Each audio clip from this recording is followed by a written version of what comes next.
È con soddisfazione e con emozione che iniziamo questo 6° premio dedicato alla memoria del magistrato Giuseppe Lombardi proprio nel giorno del suo anniversario. Lo inauguriamo subito presentando i protagonisti di questo premio. I protagonisti che sono l'Università di Udine, in particolare il Dipartimento di Scienze Giuridiche, che l'ha predisposto assieme a 2 altri importanti soggetti, la Scuola Superiore della Magistratura, struttura di Trieste, grazie all'operato della referente alla formazione, la dottoressa Carlesso, che poi guiderà le danze nella parte dei relatori, e al Consiglio dell'Ordine degli Avvocati di Udine. Ringraziamo il Presidente, poi ci sarà il saluto da parte dell'Ordine. Ci troviamo quest'anno sempre per un incontro di alta formazione, sempre in tema di diritto al lavoro sicuro, con un taglio particolare, il taglio della responsabilità degli enti, che declineremo a 3 voci, le voci dei promotori, dell'università, degli avvocati e dei magistrati. Il premio è supportato anche da una folta serie di altri soggetti istituzionali che hanno dato il loro patrocinio. Abbiamo l'INAIL Friuli Venezia Giulia, abbiamo l'INPS di Udine, abbiamo l'azienda per l'assistenza sanitaria numero 4 Friuli Centrale, abbiamo la Confindustria di Udine, abbiamo la Camera Penale Friulana, abbiamo l'API e abbiamo la Giuridica di Udine. Ma soprattutto il premio vive grazie allo sponsor che cambia di anno in anno, e quest'anno, come avrete già intuito guardando il video che è andato mentre ci siamo accomodati in aula, quest'anno lo sponsor è la nota azienda vinicola Ierman di Dolegna del Collio, che ha appunto sponsorizzato questa iniziativa. Abbiamo qui il direttore generale, il dottor Edi Clementin, che poi consegnerà il premio e offrirà anche, per la gioia di tutti, un rinfresco finale, quindi tutti siete poi invitati al rinfresco. Ma il premio c'è anche perché c'è il lavoro di volontariato dei componenti della Commissione, e mi piace ricordare la Presidente, la dottoressa Angelica Di Silvestre, Presidente della sezione penale del Tribunale di Udine, la professoressa Valeria Filì, professoressa ordinaria di diritto del lavoro dell'Università di Udine, che assieme a me appunto abbiamo gestito i lavori di selezione del premio. Ma soprattutto il premio c'è grazie alla famiglia Lombardi, alla moglie, la dottoressa Anna Brusatin, ai figli e le figlie e agli amici della famiglia, con in prima linea l'instancabile guerriero, il geometra Daniele Lavaroni. E poi ci sono anche tutte le persone che stanno dietro le quinte, che voi non vedete, ma che hanno contribuito fortemente a organizzare questo evento, che appunto coinvolge una platea così folta e quindi alimenta molti problemi e rischi di sicurezza. In particolare mi preme ringraziare la dottoressa Alida Cimarosti, che è attualmente una nostra dottoranda di ricerca e, felice coincidenza, è stata una delle premiate del premio Lombardi, e quindi vedete stiamo scegliendo delle persone molto valide. Assieme ovviamente all'organizzazione ci sono tutti i servizi di Ateneo che hanno collaborato a realizzare questo evento. Infine un grazie davvero sentito al pubblico, sempre molto numeroso, sempre folto per questo evento. Quindi un grazie ai magistrati, un grazie agli avvocati dell'Ordine di Udine, un grazie ai consulenti del lavoro e ai numerosi partecipanti del master, del nuovo master che abbiamo inaugurato ieri, il master di gestione delle risorse umane e organizzazione del lavoro, diretto dalla professoressa Francesca Visintin, che sono qua presenti con noi. Un grazie ai dottorandi di ricerca del dottorato di scienze giuridiche Interateneo, Università di Udine, Università di Trieste, e un grazie al futuro, cioè un grazie agli studenti di diritto del lavoro, dei corsi di diritto del lavoro, dei corsi di area giuridica e di area economica, quindi dei corsi della professoressa Filì, della professoressa Zilli e i miei studenti. Con questa presentazione dell'iniziativa io passerei la parola al professor Stefano Grimaz, che è qui in rappresentanza dell'Ateneo, che porta i saluti del Rettore, ma sono dei saluti particolarmente sentiti perché lui è anche delegato alla sicurezza e un amico di vecchia data del Premio Lombardi e delle iniziative in tema di sicurezza. Grazie.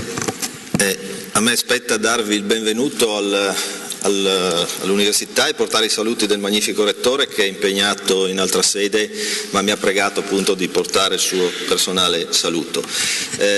Come diceva giustamente la professoressa Brollo, ci sono molte cose che mi fanno, sentire orgoglioso di essere qui oggi. Innanzitutto l'amicizia che mi legava a Giuseppe, e quindi è un qualcosa che io sento anche personalmente.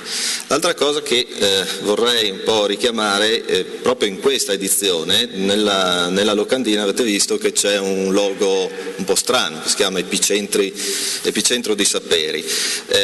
Perché questo? Perché quest'anno il nostro Ateneo, un Ateneo che nasce dal tragico evento del terremoto del 76, siamo al quarantennale quest'anno, sono passati 40 anni dal terremoto, ha deciso di organizzare tutta una serie di eventi in memoria di questa ricorrenza. Tra questi eventi abbiamo deciso di inserire anche questa iniziativa per un semplice motivo. Quando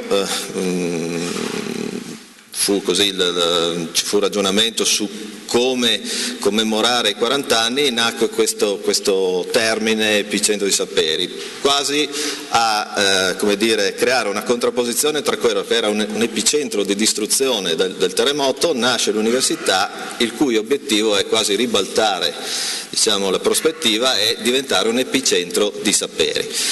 Perché è importante questo intervento? Perché questi saperi non sono solo nell'ambito emergenziale, tecnico, eccetera, ma sono anche in tutto quello che sono le discipline che possono dare un contributo, un aiuto alla comunità. Quindi anche questo evento, forse più di tutti, è un epicentro di saperi, quindi abbiamo con orgoglio dato questo logo, questo inserimento in queste iniziative del nostro Ateneo, che questo dimostra ancora di più che questo evento è un evento sentito e partecipato proprio dall'Ateneo nel suo insieme.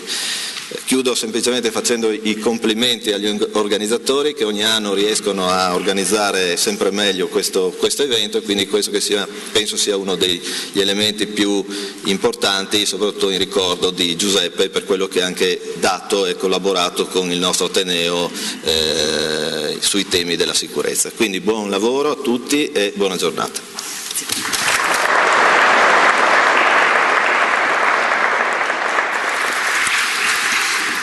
E continuando con i saluti dei promotori di questo evento, per la magistratura abbiamo il piacere di avere il Presidente della Corte d'Appello, Oliviero Drigani, a cui cedo la parola. Io ringrazio gli organizzatori di questo importante momento, che è un momento di studio, ma allo stesso tempo è un momento di grande, commosso, partecipato ricordo di un grande collega magistrato e di un grande amico. Sono emozionato a poter fare questa testimonianza, dare questa testimonianza di lui in una veste istituzionale per la prima volta. Non dirò nulla se non augurarmi che colui il quale avrà il merito e l'onore di ritirare il premio in memoria di Giuseppe possa portare con sé, e con lui anche tutti coloro i quali hanno partecipato alla selezione, possa portare con sé la consapevolezza di aver vinto un qualcosa che nasce dal ricordo di un uomo che ha svolto bene il suo lavoro, che l'ha svolto con passione, con dedizione, con competenza, e che è stato, al di là di tutto e oltre a tutto questo, un uomo vicino, che ha saputo essere amico, non solo magistrato ma amico, nel rispetto delle regole verso gli avvocati, verso i colleghi, verso l'utenza della giustizia, ma che è stato sempre nel suo lavoro ispirato al bene. Io sorridendo ogni tanto così mi piace ricordare, mi piace immaginare, ecco, al di là del ricordo delle preghiere che spesso posso rivolgere a Giuseppe, così mi piace immaginare l'idea di Giuseppe che seduto con una maglietta azzurra vicino a Domine Dio si sente ripetere da lui: Lombardi, hai meritato tante cose nella tua vita e quindi per te posso fare tanti miracoli in terra, ma non chiedermi di far vincere lo scudetto al Napoli, perché questa è una cosa che se la devono vedere gli uomini. Ecco, scusatemi se chiudo con questa battuta un po' sorridente, ma credo che sia bello anche questo nel ricordo di Giuseppe. Grazie e buon lavoro a tutti.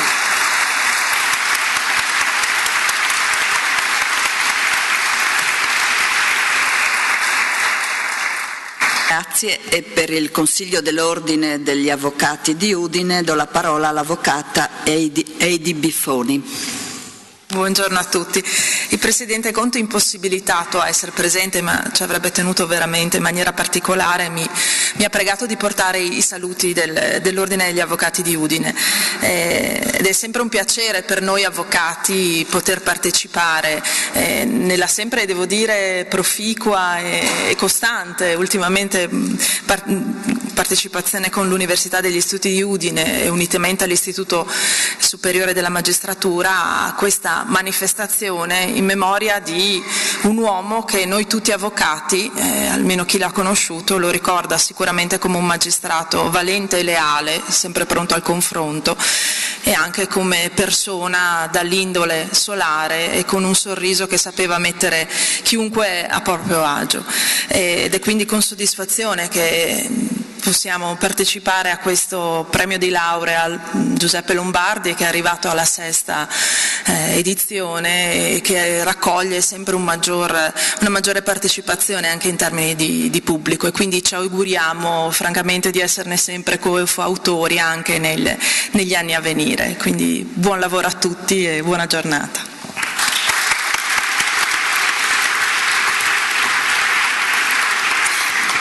Grazie, abbiamo limitato i saluti appunto ai rappresentanti dei promotori di questo evento, ma c'è in platea tutta un'altra folla di amici del magistrato Lombardi. Voglio ricordarne solo qualcuno: il procuratore generale presso la Corte d'Appello di Trieste, dottor Dario Grohman, l'istituto procuratore generale, dottor Carlo Maria Zampi, il procuratore capo della Procura della Repubblica, dottor Antonio De Niccolò, il consigliere della sezione penale della Corte d'Appello di Trieste, il dottor Vittorio Ferraro.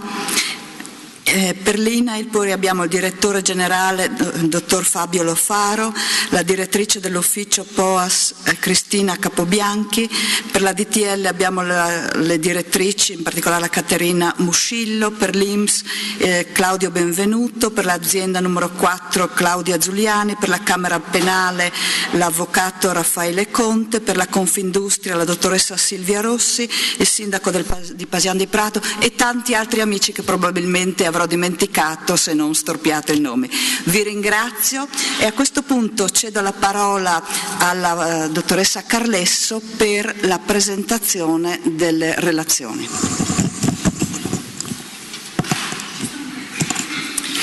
Rapidissimamente, davvero un benvenuto di cuore a tutti quanti. È bello che questo evento sia frutto di un lavoro di squadra, ci lega l'amicizia per Giuseppe e l'amicizia tra di noi che è venuta crescendo anno per anno. E voglio dire agli studenti presenti che abbiamo pregato i relatori di essere contenuti nei tempi, perché ci teniamo che ci siate fino in fondo, non solo per dare onore alla vostra collega premiata, ma anche proprio per seguire le relazioni. Anche quest'anno abbiamo dei relatori eccellenti. E poi voglio approfittare del fatto che siete qui per ricordare due valori che riconosco in Giuseppe: l'onestà con se stessi, che deve guidare l'impegno quotidiano, e è l'umanità, il senso d'umanità, cioè il sapere che effetti hanno sulle persone le tue scelte, le tue azioni. Studiare il diritto vi dà questa grande opportunità di essere calati nella realtà e di aver presente con onestà che il vostro impegno avrà degli effetti nella vita vostra e di quelli e dei destinatari dei vostri provvedimenti, delle vostre scelte. Detto questo, entriamo subito nel cuore del tema di quest'anno. Si dice che societas delinquere non potest, la società non può commettere dei reati, la responsabilità penale è personale, ci ricorda l'articolo 27 della Costituzione. E quindi quando si verifica un grave infortunio sul lavoro che ha prodotto la morte o lesioni gravi o gravissime, noi andiamo per prima cosa ad individuare delle persone fisiche responsabili, no? I dirigenti, i preposti, gli addetti alla vigilanza, il legale rappresentante della società. Ma se pensiamo che l'infortunio può essere il frutto di scelte aziendali, per esempio l'uso di macchinari obsoleti tenuti apposta per risparmiare i costi, oppure la sottoposizione di turni di lavoro massacranti, oppure l'uso di materiali che si sanno essere nocivi, che possono produrre malattie professionali, ma sono più a basso costo sul mercato.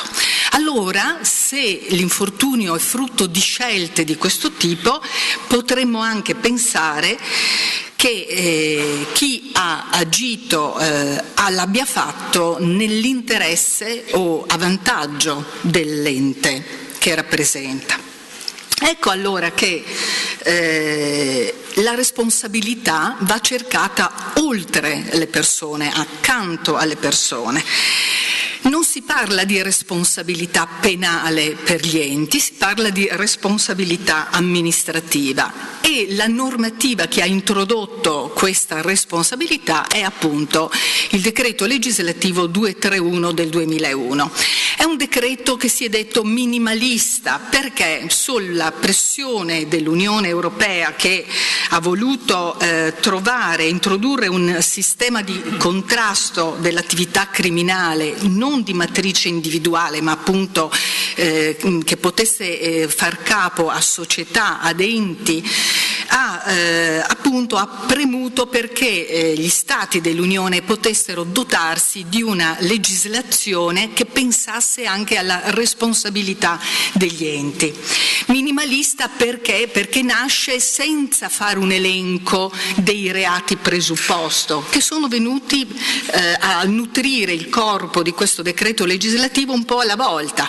Per esempio l'articolo di cui i reati di infortuni sul lavoro è introdotto dall'articolo 25 septies della legge ed è arrivato 7 anni dopo praticamente l'elaborazione di questo decreto.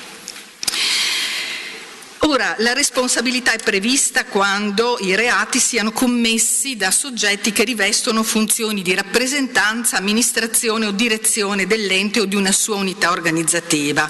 L'ente non risponde se ha adottato modelli organizzativi idonei a prevenire il compimento dei reati.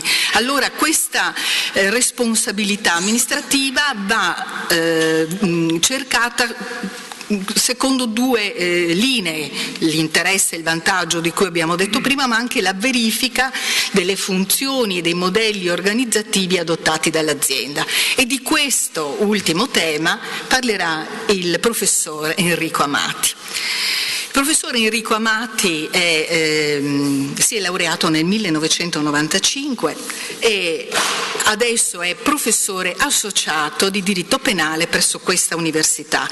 Si è occupato in molte occasioni del tema della responsabilità degli enti, facendo lezioni e scrivendo su questo argomento. Il suo curriculum infatti ho notato un sacco di stelline che proprio sono pertinenti all'argomento che trattiamo. È dunque un relatore per noi eccellente per parlare proprio di questo, deleghe di funzioni, modelli organizzativi. La ringrazio e le do la parola.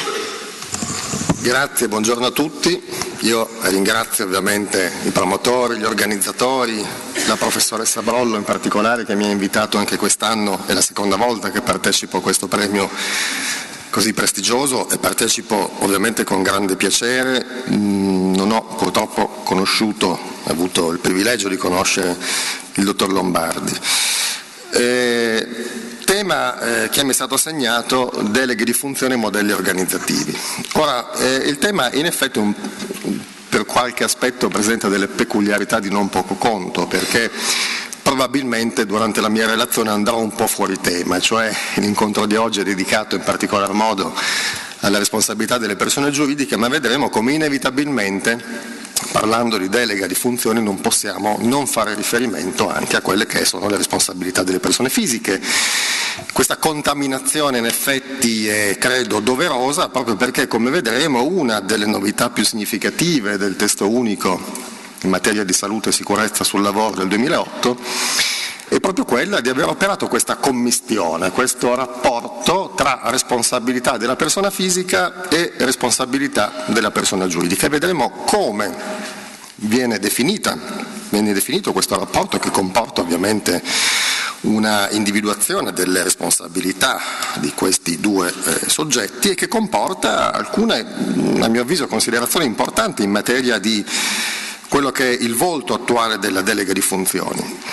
Ma entriamo subito nella tematica. La delega di funzioni, come sappiamo, è un istituto chiave in materia di salute e sicurezza sul lavoro, che, come facilmente intuibile, ha delle ripercussioni di non poco conto in materia di responsabilità penale. Oggi la complessità delle organizzazioni collettive, ma non solo, noi in genere tendiamo a pensare alle grandi società, ne discutevo poco prima con un avvocato, ma dimentichiamo le piccole realtà di impresa. Ecco, anche nelle piccole realtà di impresa in effetti la tematica della responsabilità delle persone giuridiche e anche dell'individuazione dei compiti delle persone fisiche non va sottovalutato, perché oggi più rispetto ad anni fa la capillarità delle norme prevenzionistiche, delle norme repressive comporta un obbligo di procedere con la massima attenzione a quelle che sono la definizione dei compiti, dei poteri e delle conseguenti responsabilità all'interno dell'impresa. Pensiamo alla capillarità delle normative antinfortunistiche, ma pensiamo anche alla normativa in materia di ambiente, che oggi si è arricchita negli ultimi anni anche di fattispecie penali che hanno una notevole importanza. Ecco, allora proprio sul tema della responsabilità penale, già parecchi anni fa un illustre autore, un illustre studioso del diritto penale dell'impresa, che è Cesare Pedrazzi, che forse chi ha frequentato il mio corso ha sentito nominare più volte, precisava che dire organizzazione è dire divisione del lavoro, ripartizione dei compiti e valorizzazione di competenze differenziate. La preoccupazione di Cesare Pedrazzi era essenzialmente quello di evitare un approccio eccessivamente formalistico nell'individuazione della responsabilità penale all'interno dell'impresa, a beneficio invece di un principio improntato alla effettività, cioè di individuare chi effettivamente si occupa di certe funzioni e quindi si assume determinati rischi. Sotto questo profilo, quindi, il tema della delega, cioè del conferimento di determinate funzioni a soggetti che operano all'interno dell'impresa, ha un ruolo fondamentale che oggi, tra l'altro, è arricchito proprio dal decreto 231 del 2001, perché il sistema delle deleghe di funzione è un po' anche l'ossatura dei modelli organizzativi che le imprese devono adottare, indicando in modo chiaro, preciso, per quanto possibile, chi si assume determinati rischi, chi si occupa all'interno dell'impresa di determinate funzioni, in modo tale anche da individuare quale tipo eventualmente di prova liberatoria l'ente può dare per andare esente da responsabilità. Questa commistione tra responsabilità della persona fisica e responsabilità della persona giuridica si è, come dicevo, accentuata a partire dal 2008 con l'introduzione del testo unico in materia di salute e sicurezza sul lavoro, che è un approdo importante. È un approdo importante perché il testo unico fa sostanzialmente due cose. In primo luogo definisce una volta per tutte quelli che sono i requisiti della delega di funzioni. Se noi leggiamo l'articolo 16 sostanzialmente recepisce in gran parte quelle che era già la giurisprudenza consolidata in materia di requisiti della delega, ma gli dà finalmente uno statuto normativo a questo istituto. Definisce poi anche quello che è l'effetto della delega, cioè il delegante si spoglia di responsabilità oppure permane una responsabilità su quello che fa il soggetto delegato. E poi soprattutto c'è un terzo aspetto che è invece forse l'elemento di maggiore novità e sul quale credo che sia opportuno soffermarsi con attenzione, cioè è il collegamento che viene operato tra la responsabilità della persona fisica e i modelli organizzativi, perché l'articolo 16 al comma terzo dice che l'obbligo di vigilanza del delegante sul delegato si intende assolto, per espressa previsione normativa, in caso di efficace attuazione del sistema di controllo sull'attuazione del modello organizzativo. Vedremo che cos'è concretamente questo sistema di controllo, ma sostanzialmente la norma opera una presunzione, vedremo poi di che tipo, di adeguata vigilanza del soggetto delegante sul soggetto delegato nel caso in cui l'ente si sia dotato di un sistema di controllo efficace sul funzionamento del modello organizzativo. Ecco che allora si vanno a compenetrare due profili di responsabilità, quella della persona giuridica che può andare esente da responsabilità se dimostra di essersi dotata di un sistema di controllo efficace, e a sua volta quello della persona fisica, del delegante, nel caso in cui abbia fatto legittimo affidamento, per così dire, sul sistema di controllo delineato dal modello, può andare esente da rimproverabilità, come vedremo, di tipo colposo. Questo collegamento tra responsabilità della persona fisica e modelli organizzativi, tra l'altro, ha fatto pensare a una sorta di obbligatorietà di fatto oggi dei modelli organizzativi in materia di salute e sicurezza sul lavoro. Obbligatorietà di fatto dei modelli organizzativi che peraltro emerge oggi anche in altri settori. Penso ad esempio ad alcune fonti normative, ad alcune leggi regionali che impongono alle imprese che vogliono intrattenere rapporti con la pubblica amministrazione proprio di dotarsi di modelli di organizzazione. Penso poi ancora a delle normative, per così dire, di soft law. Recentemente l'ANAC, ente che ormai tutti conosciamo, cioè l'Autorità Nazionale Anticorruzione, ha pubblicato delle linee guida, 20 aprile del 2016, per l'affidamento di servizi a enti del terzo settore alle cooperative sociali. Questi servizi, cioè, possono essere affidati agli enti no profit solo se si dotano di un modello organizzativo. Quindi, sebbene non vi sia da nessuna parte un obbligo giuridico per le imprese di dotarsi di un modello organizzativo, ma in certi settori quantomeno c'è una sorta di obbligatorietà di fatto. Nel settore della salute e sicurezza sul lavoro però c'è un passaggio ulteriore. Non solo possiamo rinvenire una sorta, se vogliamo, di obbligatorietà di fatto, ma c'è appunto questo importante collegamento sui due piani della responsabilità che ha delle conseguenze di non poco conto. Ma procediamo però con ordine.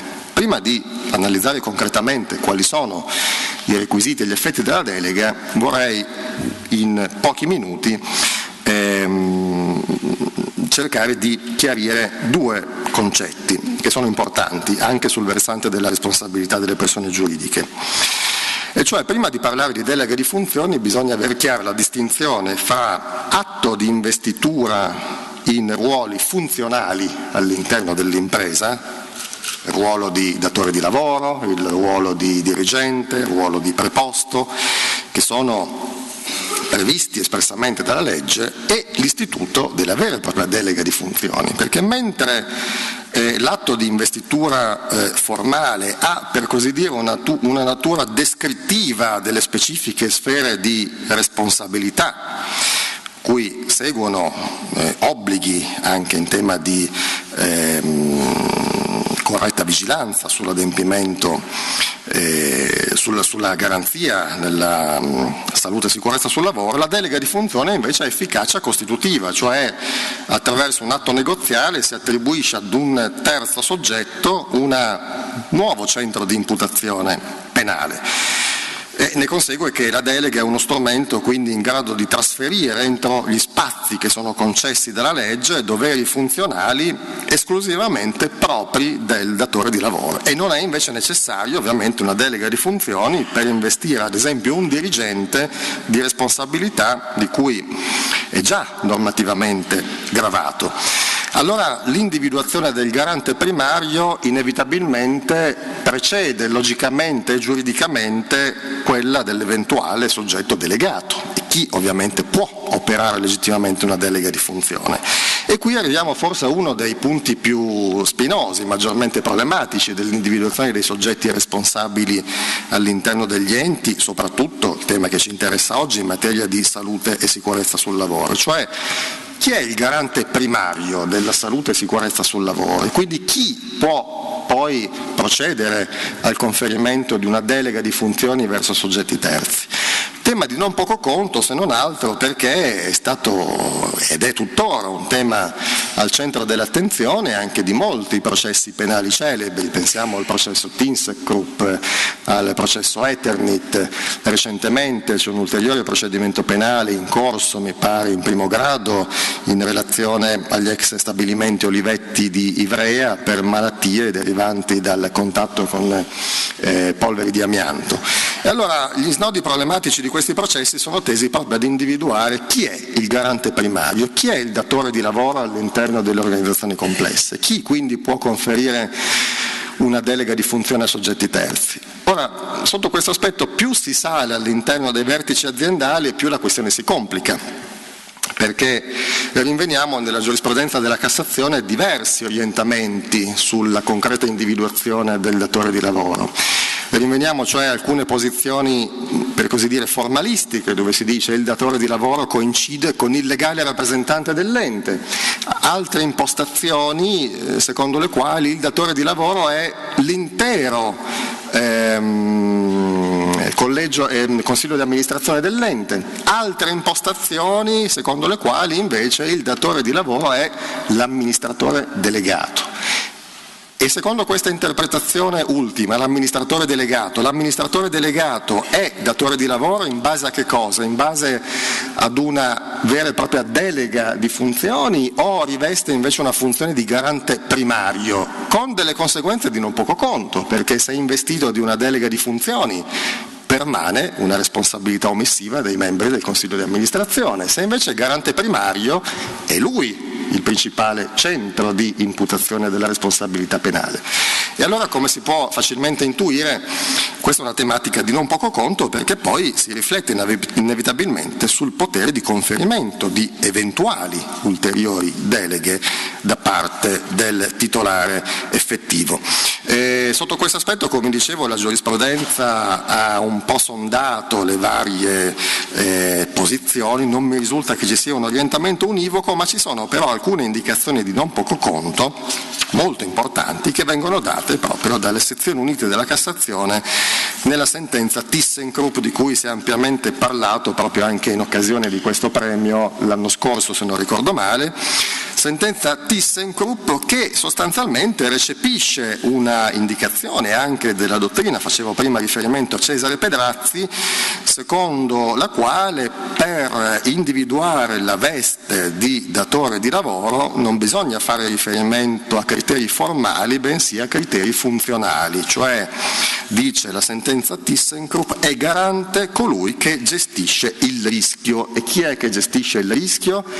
Possiamo individuare diversi soggetti garanti in base al livello di responsabilità che hanno all'interno dell'ente e in base alle distinte sfere di responsabilità in ambito lavorativo, cosicché in certi casi può essere una responsabilità tipica del preposto l'incidente occasionato dalla concreta esecuzione della prestazione lavorativa, quindi è lui il diretto centro di imputazione della responsabilità penale, può essere il dirigente nel caso in cui il sinistro sia riconducibile al dettaglio dell'organizzazione dell'attività lavorativa, può essere poi il datore di lavoro e quindi i vertici aziendali nel caso in cui l'incidente derivi da scelte gestionali di fondo, e nell'individuazione del datore di lavoro, dice la Cassazione, lungi da recepire impostazioni puramente formalistiche che magari tendono ad estendere indiscriminatamente a tutti i membri del Consiglio di amministrazione la responsabilità penale, bisogna verificare concretamente quello che è l'organigramma dell'istituzione, cioè entrare all'interno dell'organizzazione dell'impresa al fine di individuare chi concretamente gestiva quello specifico rischio in relazione all'infortunio che in concreto si è verificato. Questo ha dei riflessi importanti non solo in tema di responsabilità della persona fisica, ma anche in tema di responsabilità della persona giuridica, quantomeno per quanto riguarda, l'onere probatorio cui è tenuto l'ente per discolparsi da un'eventuale responsabilità, perché se il persona fisica autore del reato è un soggetto apicale, vi è una sorta di inversione dell'onere probatorio, cioè l'ente che deve dimostrare di essersi dotato di un efficace sistema organizzativo. Se invece il persona fisica responsabile per quell'infortunio è un soggetto cosiddetto sottoposto alla vigilanza, al controllo dell'apicale, non sussiste questa inversione dell'onere probatorio. Quindi anche ai fini dell'individuazione del garante primario il modello organizzativo gioca un ruolo importante, perché proprio dal modello organizzativo dovrebbe essere facilmente desumibile coloro che sono i garanti primari, e credo che questo possa essere un efficace ausilio anche per il giudice nel momento in cui si trova a dover decidere sull'eventuale responsabilità della persona fisica oltre che della persona giuridica. Ma una volta individuato il garante primario, quindi procediamo con ordine e arriviamo proprio all'istituto vero e proprio della delega, che dicevamo ha efficacia costitutiva questa volta, cioè la posizione di garanzia attraverso la delega può essere traslata dal garante originario verso soggetti terzi. Non mi soffermo più di tanto sui requisiti della delega, altrimenti vi annoierei troppo.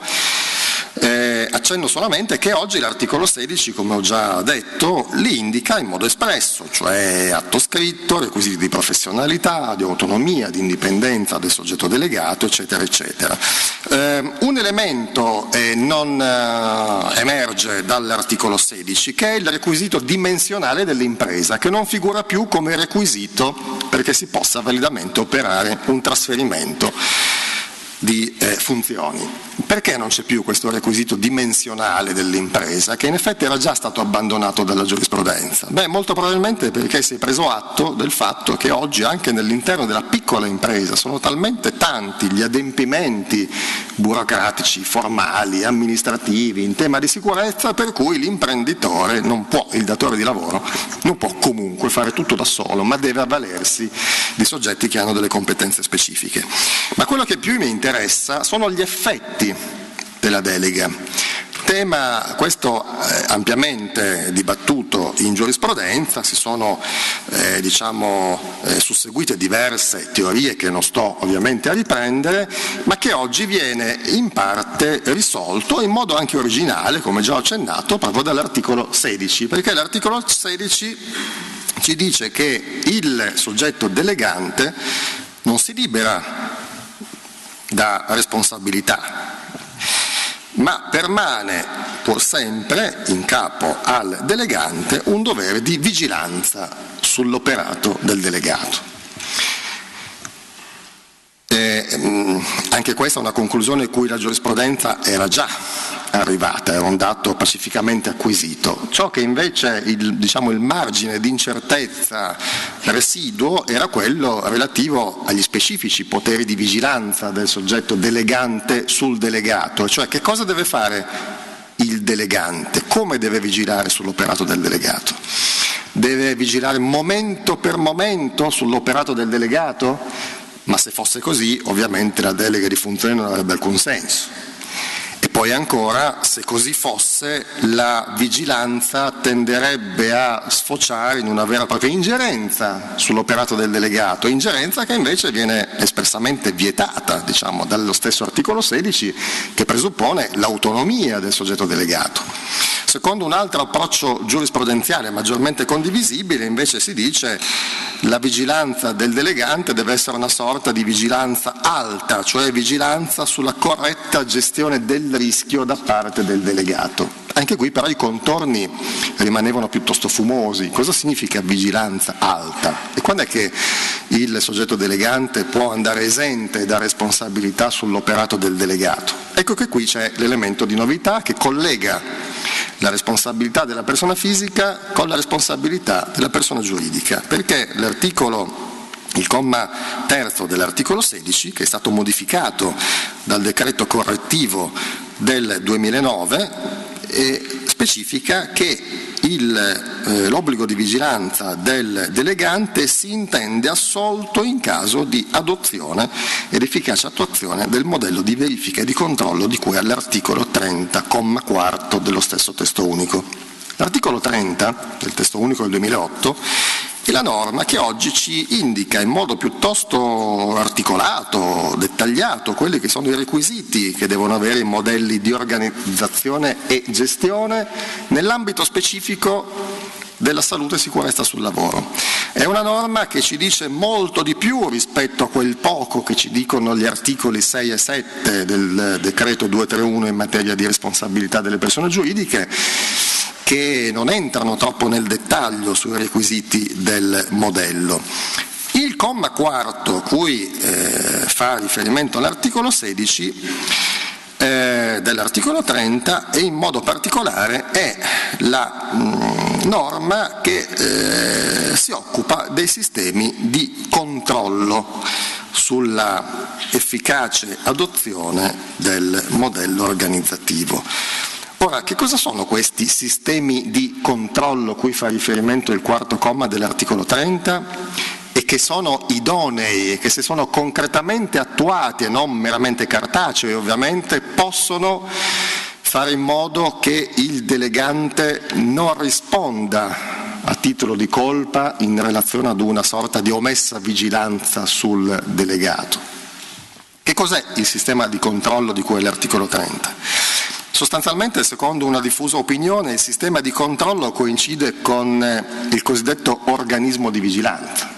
L'organismo di vigilanza è quell'organismo che all'interno del sistema 231 è preposto alla, appunto, vigilanza sulla concreta adozione e sull'idoneità e l'efficacia del modello organizzativo e che deve segnalare all'organo di vertice eventuali lacune, eventuali imperfezioni, eventuali inefficienze del modello organizzativo. Più in generale possiamo dire che il sistema di controllo coincide con tutto quell'insieme organizzativo con al centro del sistema proprio l'organismo di vigilanza, che deve essere posto di operare concretamente, ovviamente, ed in piena autonomia con i vertici amministrativi. In sostanza, quindi, l'obbligo di vigilanza del delegante si trasforma in un obbligo di predisposizione di un sistema organizzativo efficace.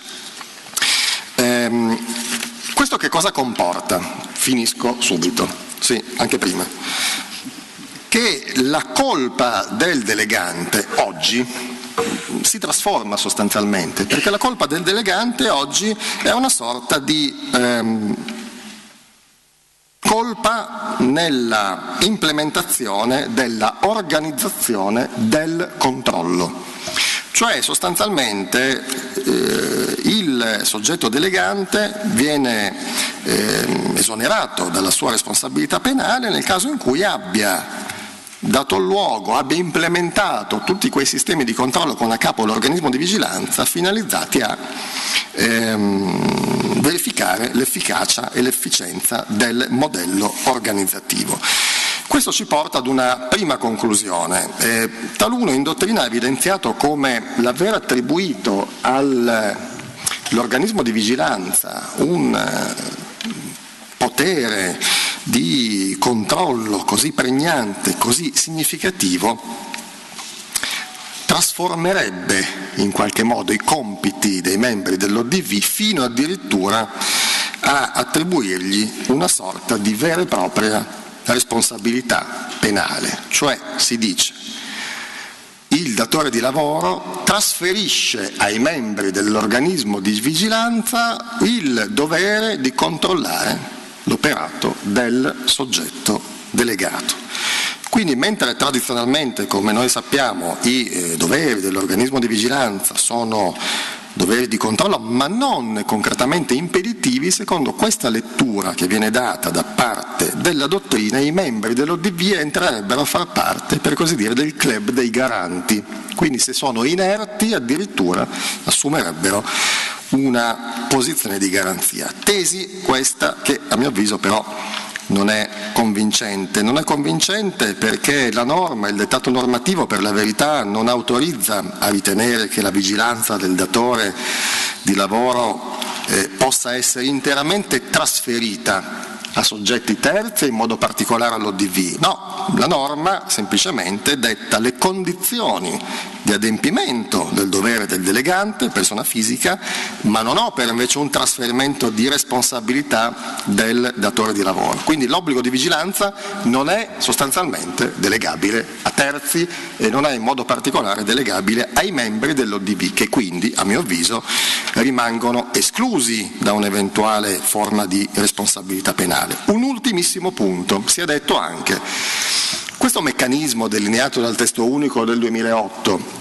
non è che per caso deresponsabilizza eccessivamente il datore di lavoro, che in questo modo affida ad altri la vigilanza sulla salute e sicurezza sul lavoro. Questa è una considerazione per la verità che è stata fatta dalla Commissione europea stessa, perché la Commissione europea ha aperto una procedura di infrazione contro l'Italia per il non corretto recepimento di una direttiva del 1989 relativa appunto alla salute e sicurezza sul lavoro. A me sembra che in realtà le cose non stiano propriamente in questi termini, anzi semmai forse per la prima volta il testo normativo indica in modo abbastanza preciso quali sono concretamente i poteri di vigilanza e di controllo e la rimproverabilità colposa in capo al delegante rispetto all'operato del delegato, e lo fa, e qui il punto di maggiore interesse, lo fa agganciando il dovere di vigilanza con il dovere di organizzarsi bene. Ecco quindi che allora il modello organizzativo si pone sempre più al centro dell'attenzione ed è veramente un requisito, un elemento sempre più fondamentale, indispensabile all'interno dell'organizzazione di impresa. Non solamente, perché effettivamente può essere in grado di fungere da sistema di controllo di secondo livello in materia di salute e sicurezza sul lavoro, ma perché è un'efficacia anche puramente difensiva, non solamente dell'ente, ma anche dal 2008 in poi anche della persona fisica, cioè del datore di lavoro. Allora una domanda conclusiva, ma una procedura aziendale, un modello organizzativo è in grado di salvare da responsabilità penale il datore di lavoro? Certo, se la procedura è ben fatta, ma soprattutto se è efficace, se è concretamente attuata e non è puramente un elemento cartaceo, quindi effettivo. Su questo quindi non mi dilungo molto sulla presunzione di corretta vigilanza. Il giudice deve comunque valutare la concretezza del sistema di controllo che si è efficacemente attuato. Una procedura ben fatta potrà salvare il datore di lavoro, ma come parafrasando un po' maldestramente Rousseau, le procedure senza i principi servono a poco. Quindi anche in questo settore, forse soprattutto in un settore così delicato, i principi generali del diritto penale devono andare di pari passo con le procedure e con la verifica sulla realtà d'impresa. Vi ringrazio.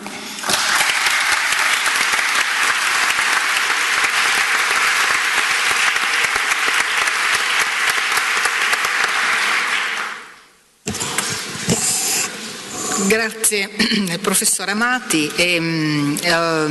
Passiamo subito la parola al magistrato. Anche quest'anno abbiamo le tre voci: il giurista puro, il magistrato e l'avvocato, il difensore, che parla per ultimo, come è giusto in ogni processo. Luca Pistorelli è un collega, siamo colleghi dello stesso concorso, io, Luca e anche Giuseppe, e con Giuseppe avevamo anche studiato, forse lui di più, per quello è più bravo di me. Luca è entrato in magistratura nel 1990, e mentre io sono andata a Siracusa lui è andato alla procura di Trapani, e sembrava una sede infelice, invece è una sede che ha accelerato la sua formazione sotto tutti i profili. Poco dopo è stato applicato alla direzione distrettuale antimafia a Palermo, poi è andato a calmarsi un attimo come giudice delle indagini preliminari presso il Tribunale di Milano, e dal 2007 è stato applicato alla Corte di Cassazione, al massimario, facendosi anche promotore di quelle bellissime relazioni sulle norme, sulle leggi appena prodotte che arrivano a noi magistrati. Le relazioni del massimario sono sempre attese e apprezzate. E quindi dal 2012 è consigliere presso la Corte di Cassazione, attualmente nella quinta sezione, ma come sapete i magistrati della Corte di Cassazione vengono applicati anche alla settima, comunque che è la sezione delle dichiarazioni di inammissibilità, la sezione filtro. E la sezione quinta è la sezione che si occupa di reati societari, fallimentari, materia che Luca Pistorelli ha seguito anche come autore, come pubblicista, è infatti collaboratore della rivista Diritto Penale Contemporaneo. Allora, insomma, un bravissimo collega, io sono personalmente molto contenta che lui sia qui, unisce alla cultura giuridica, come vedrete, una grande capacità comunicativa, è straordinariamente simpatico, era stato soprannominato l'orso yogi dal nostro magistrato affidatario, il dottor Dalla Costa, quando facevamo l'uditorato a Venezia, perché lui è grande, morbido, poi aveva allora una testa di capelli pieni di ricci e quindi era il nostro orso yogi. A lui la parola. Io vorrei riportarvi innanzitutto, dopo parleremo di questa giornata, alla fine mi consentirete un paio di minuti per parlare del perché siamo qui. Io vorrei riportarvi alla primavera del 2001, perché in fondo ricordarsi come nascono le cose è un buon modo per capirne il significato. E nella primavera del 2001 forti erano le resistenze perché il governo desse attuazione alla delega della legge 300 del 2000 e varasse il decreto sulla responsabilità amministrativa da reato degli enti. Resistenze forti che venivano dal mondo dell'imprenditoria soprattutto, giustificate o meno, opinabili o meno, non è questo il nostro tema di discussione.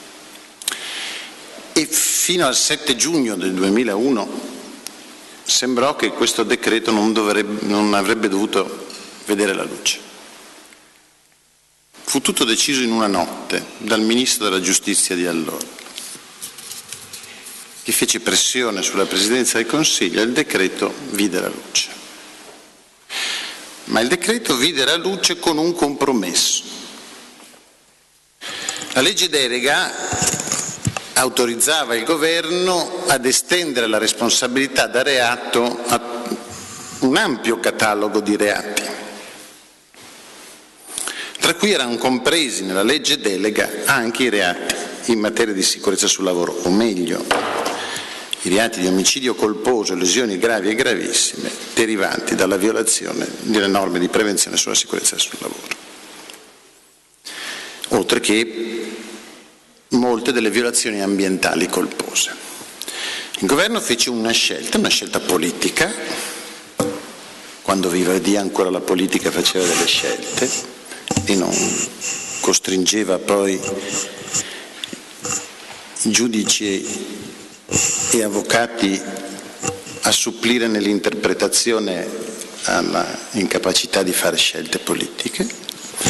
E questa scelta fu quella di buttare fuori il decreto, di far debuttare la responsabilità da reato degli enti, un assoluto inedito, come ricordava Gloria Carlesso, non solo per il nostro ordinamento, ma proprio per la nostra cultura giuridica dominata dal brocardo societas delinquere non potest, che ormai è consegnato ai libri di storia.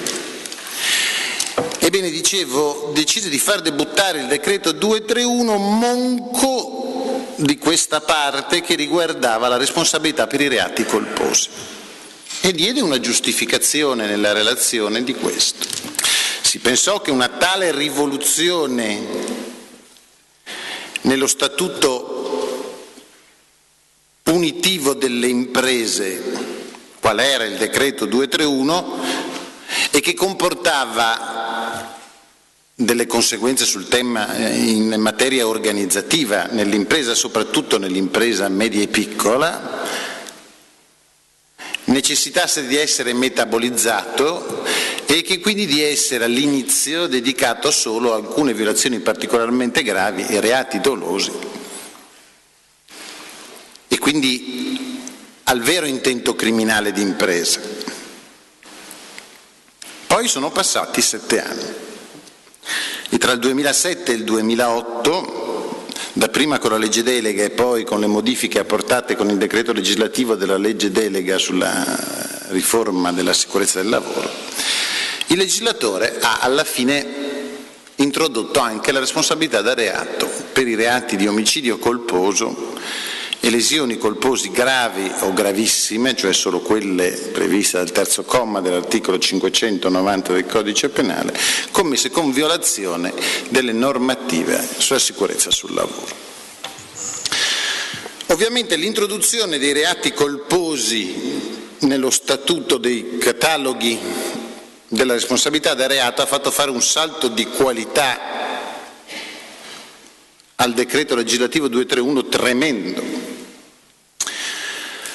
In realtà all'inizio si debuttò, ripeto, con una cataloghi di reati presupposto molto scarna, i reati contro la pubblica amministrazione, la truffa aggravata contro lo Stato o contro gli interessi finanziari dell'Unione Europea. Poi questi cataloghi, come pure ricordava la dottoressa Carlesso, pian piano sono stati ampliati, per la maggior parte in esecuzioni di obblighi sovranazionali. Poi sono arrivati anche i reati societari già nel 2002, con tutte le perplessità che comportarono nella strutturazione della norma che li prevedeva. Ma, come vedete, un coacervo di incriminazioni dolose, molto spesso riservate a categorie di impresa ben definita, cioè una serie di reati che difficilmente intersecavano la vita generalizzata del mondo delle imprese e quindi uno scarso interesse o necessità da parte dell'impresa di modificare i propri moduli organizzativi in ragione delle norme previste dalla 231. Prendiamoci chiaro, chi ha vissuto nel mondo dell'impresa in quegli anni si ricorda il panico nel 2001, quando tutti andavano a caccia dei modelli organizzativi. L'era pionieristica del 2001, 2002, 2003, 2004 fu quella in cui tutte le imprese si dotarono di un modello organizzativo, spesso buttando via dei soldi, ma i modelli organizzativi erano in realtà all'inizio la fotocopia delle linee guida di Confindustria o delle singole organizzazioni di settore. Poi arrivarono i primi processi e questi concetti cominciarono a raffinarsi e si cominciò a vedere come il problema poi non è solo la dotazione del modello organizzativo, quello che può esimere dalla responsabilità dell'ente, il jolly che può, il vero problema è dargli attuazione.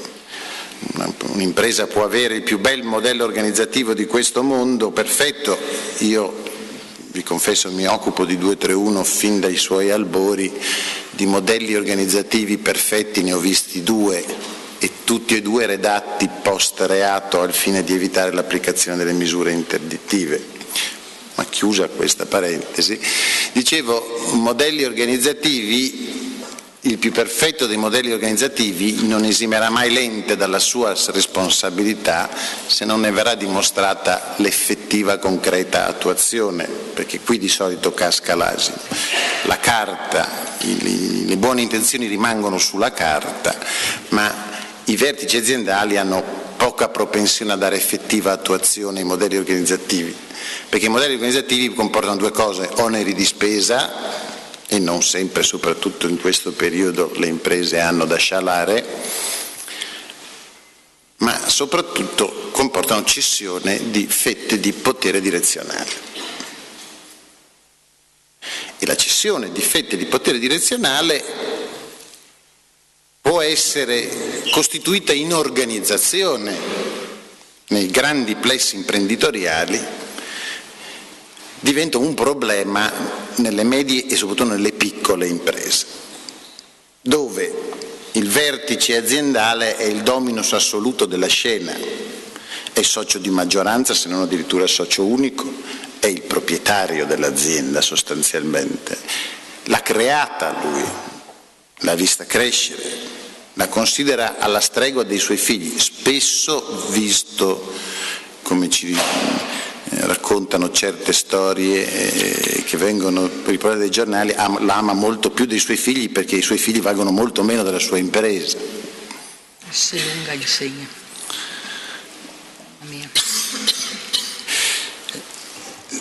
La scelta del governo del 2001, che pure fu criticata, a mio modesto avviso fu una scelta oculata, come fu giusto a un certo punto introdurre la responsabilità da reato per i reati di omicidio colposo e lesioni gravi, gravissime, colpose per violazione delle norme sulla sicurezza sul lavoro. Ma dicevo, questa introduzione ha sconvolto gli equilibri tutto sommato che si erano consolidati negli anni precedenti e che vedevano la 231 un qualcosa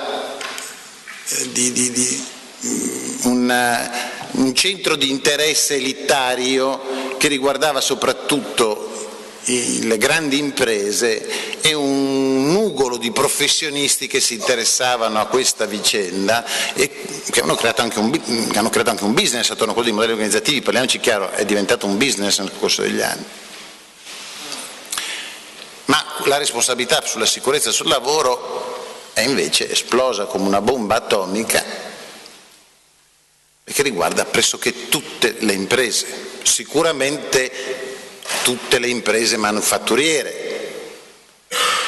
L'ipotesi di responsabilità, o meglio della consumazione di quella specifica tipologia di reati nelle imprese non manufatturiere ovviamente è inferiore, in alcuni casi pressoché inesistente, ma la stragrande maggioranza delle imprese è a questo punto protagonista di 231, potenziale protagonista di 231, interessata all'applicazione di quelle norme e infatti l'attenzione è cresciuta. Un altro elemento che va messo in risalto secondo me è come invece è stata recepita dal mio mondo l'ampliamento della responsabilità da reato a questo tipo di reati. E qui la reazione è stata un po' bizzarra, devo dire. Con queste orecchie, non dirò mai il nome neanche sotto tortura, ho sentito un procuratore della Repubblica all'indomani, nel 2008, all'indomani dell'emanazione del decreto legislativo 81, sostenere che lui non avrebbe mai iniziato procedimenti ex 231 per questo tipo di reati nel suo territorio, perché già si trattava di un territorio, diciamo, dove fare impresa era difficile, lui non se la sentiva di aggiungere questo attu sanzionatorio che avrebbe depresso ulteriormente l'attività economica del suo territorio. Al di là dell'approccio da podestà alla funzione, su cui stenderei un velo pietoso, è molto diffuso, o almeno per molti anni è stata molto diffusa tra i pubblici ministeri, l'idea che l'applicazione delle sanzioni per responsabilità amministrativa da reato sia in qualche modo facoltativa, cioè che sia rimessa alla discrezionalità del pubblico ministero, iniziare o meno una procedura di questo tipo. Convinzione che va, se ancora resiste in qualche periferia dell'impero, va demolita con decisione. Sarebbe bizzarro sostenere che un vigile urbano può scegliere se elevare o no una contravvenzione per divieto di sosta a seconda di quella che sono il suo mood di quel giorno, e non si vede perché, e che nasce dall'equivoco che ovviamente, se non si decide qual è la natura di questa responsabilità, voi sapete che esiste un dibattito infinito, financo stucchevole, come è stato segnalato da alcune tra le più autorevoli voci che si sono occupate della materia della responsabilità da reato. Per esempio il professor Alessandri, in un suo noto scritto, sottolineò come era sostanzialmente inutile stabilire se si tratta di responsabilità da reato o di responsabilità amministrativa nel momento in cui stiamo cercando di trasformare tutto il diritto punitivo in un unicum retto dagli stessi valori e dagli stessi principi. E comunque è un dibattito stucchevole, se è vero che la truffa delle etichette è sempre dietro l'angolo e non si può nemmeno bypassare la volontà legislativa espressa in molti dei passaggi del decreto legislativo, che tende a identificare come responsabilità amministrativa quella di cui stiamo parlando, il modello punitivo di cui stiamo parlando. Ma detto questo, dicevo, l'equivoco nasce da questo dibattito, perché ovviamente laddove si volesse escludere la responsabilità penale, la natura penale di questa responsabilità, si dovrebbe a questo punto sostenere che il pubblico ministero non ha l'obbligo dell'azione che riguarda solo la repressione dei reati. Deduzione e inferenza financo condivisibile, ma ovviamente l'obbligatorietà dell'azione penale non è l'unico l'obbligo che grava sul pubblico ministero, in quanto pubblico ufficiale tenuto a far rispettare determinate leggi ed applicare determinate sanzioni. E quindi il suo compito portare dinanzi al giudice tutte le volte in cui accerti un reato che è presupposto della responsabilità dell'ente, portare davanti al giudice anche l'ente.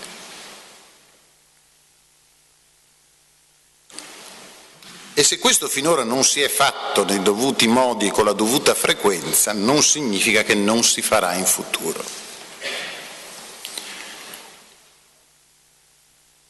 Bisogna però che ci intendiamo. Qual è la ratio del decreto 231? Su questo si è anche molto equivocato all'inizio e molti dei timori del mondo imprenditoriale sono ingiustificati. Perché il scopo della 231 non è distruggere economia, ma è rendere l'economia più trasparente. E rendere l'economia più trasparente ha una finalità ulteriore importantissima.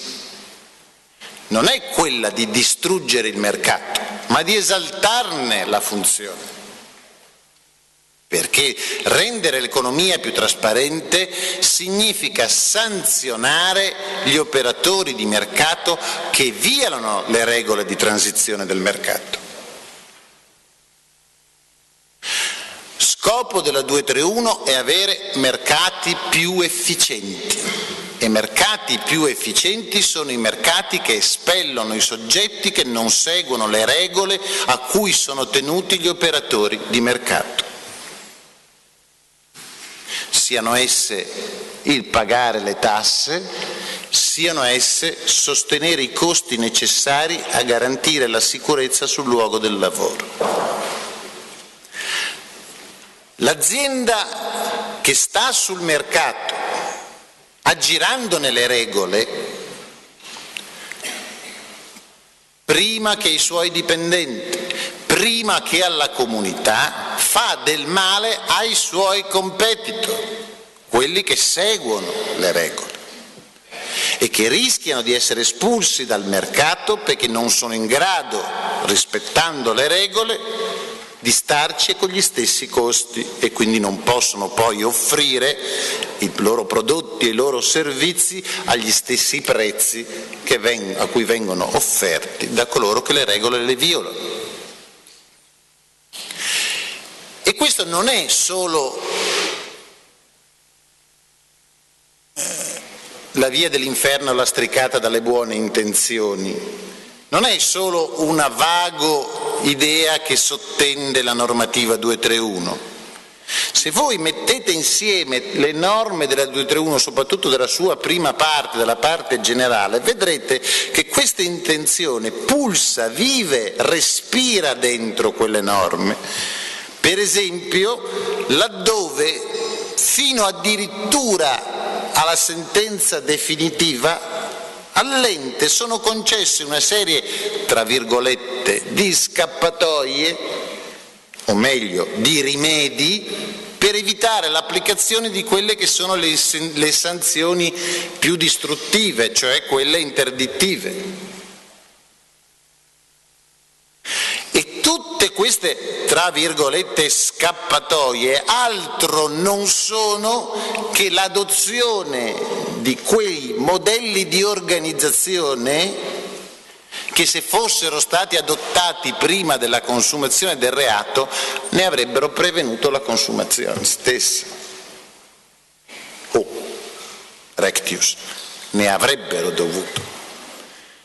E poi è anche vero che noi abbiamo un po' troppa fiducia nei modelli teorici, affidandogli capacità taumaturgiche che non possono avere.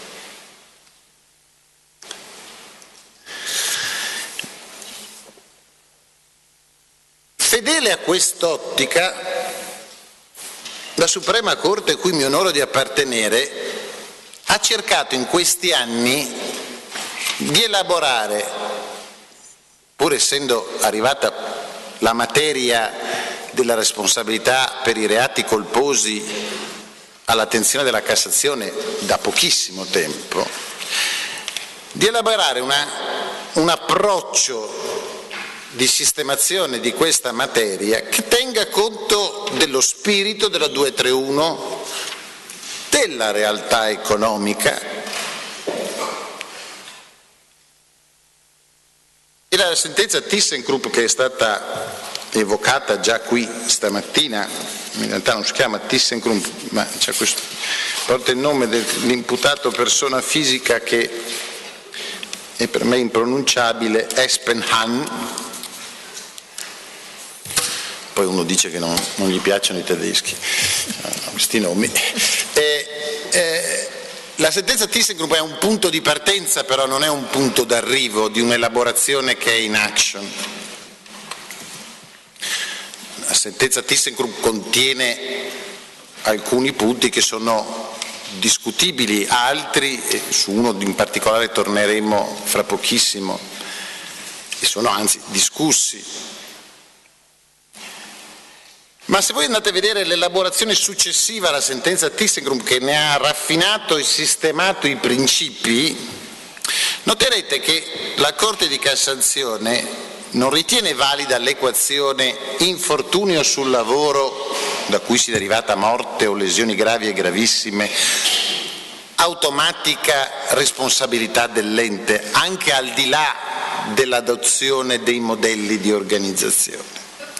Perché ci si è dovuti scontrare con quella che era un evidente deficit dell'impostazione della normativa, e cioè la descrizione dei criteri di imputazione oggettiva della responsabilità all'ente palesemente ritagliati per quella che era la realtà dei cataloghi dei reati presupposto al momento in cui è stato varato il decreto, e cioè i reati dolosi. Dire che l'ente, come ricordava prima la collega, risponde per i reati commessi dai suoi vertici apicali o dai soggetti sottoposti al loro controllo e vigilanza, quando il reato è commesso nell'interesse o a vantaggio dell'ente, è esprimere un concetto che è difficile da conciliare con quello che è il paradigma di attribuzione dei reati colposi. Come faccio a dire che io ho colpevolmente e colposamente ucciso un mio dipendente avendo un interesse a farlo? E quale sarebbe il vantaggio che ne ho ricavato dall'evento della sua morte o del suo grave ferimento? Semmai è vero il contrario, ne conseguiranno una serie di grane e di costi che tutto hanno a che vedere meno che con i concetti di interesse o di vantaggio. Dottrina e giurisprudenza si sono dovuti scontrare immediatamente con questo apparente paradosso, e c'è chi ne ha risposto a questo paradosso con un altro paradosso: allora è evidente che le norme non si possono applicare, perché i criteri di imputazione oggettivi, stante il principio di tassatività derivante da quello di legalità vigente anche all'interno del sistema normativo particolare di cui parliamo, impediscono di applicarli alla realtà dei reati colposi, che quindi quel catalogo di reati presupposti sarebbe inutilmente stato inserito dal legislatore. Visione manicheista che ovviamente non ha avuto particolare fortuna,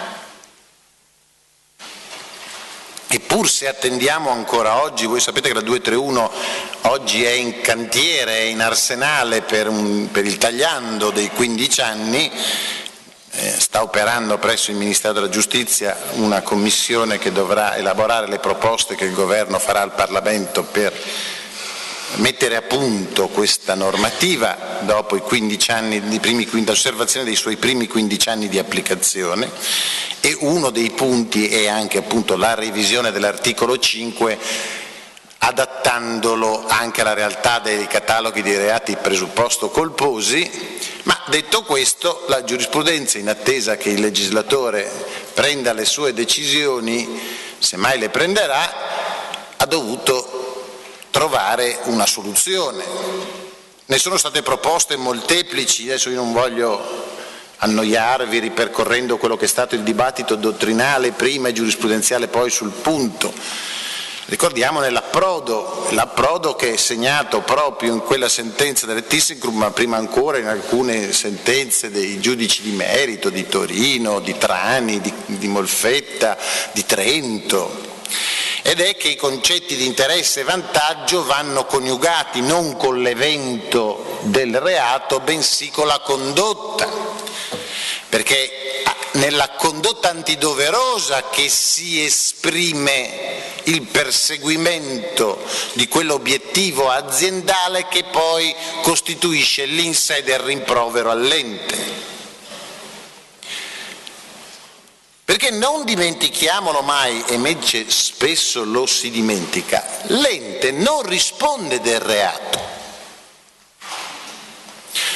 Quando il legislatore italiano ha varato la 231, per soddisfare gli obblighi sovranazionali che derivavano da una serie di direttive, di regolamenti, di convenzioni internazionali che gli imponevano di gassificare il brocardo de societas delinquere non potes, aveva varie opzioni davanti, ne ha scelta una.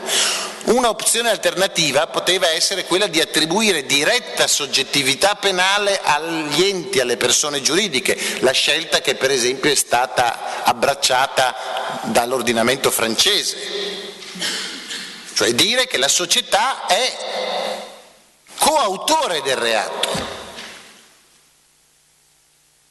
risponde quindi come concorrente con la persona fisica che ne è l'autore materiale. Ma questa scelta è stata scartata. Si è preferita la scelta della responsabilità per una fattispecie autonoma e distinta da quella penale, dal reato cioè, di cui il reato è ovviamente una componente fondamentale. L'ente non risponde del reato, l'ente risponde di non essersi organizzato in modo tale da evitare che quel reato venisse commesso all'interno del suo ambiente. Risponde sempre quindi per un difetto di organizzazione. E se questa è l'in sé della responsabilità dell'ente, ecco che la Corte allora ha detto: attenzione, perché noi possiamo coniugare i concetti di interesse e vantaggio con i reati colposi, scelta che è stata condivisa dalle sezioni unite, avallata dalle sezioni unite, è necessario però che l'ente non risponda sempre e comunque del reato che viene commesso al suo interno con la violazione delle norme sulla sicurezza sul lavoro, ma tutte quelle volte in cui questo non è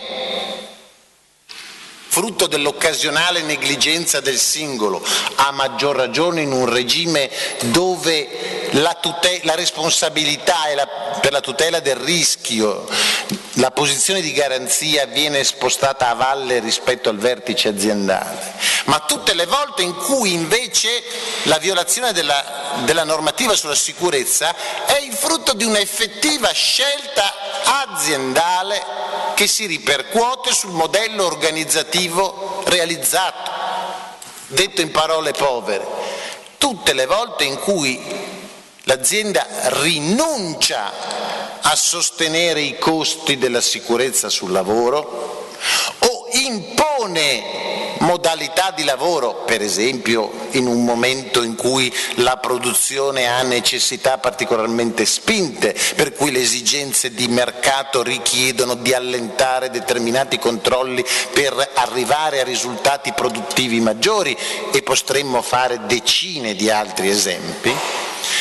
Tutte le volte quindi in cui la scelta organizzativa è a monte della violazione della normativa sulla sicurezza sul lavoro, perché altrimenti i criteri di imputazione oggettiva non esprimerebbero un'effettiva volontà di selezione e avremmo nient'altro che un'automatica ed oggettiva responsabilità dell'ente per il solo fatto che il reato è stato commesso.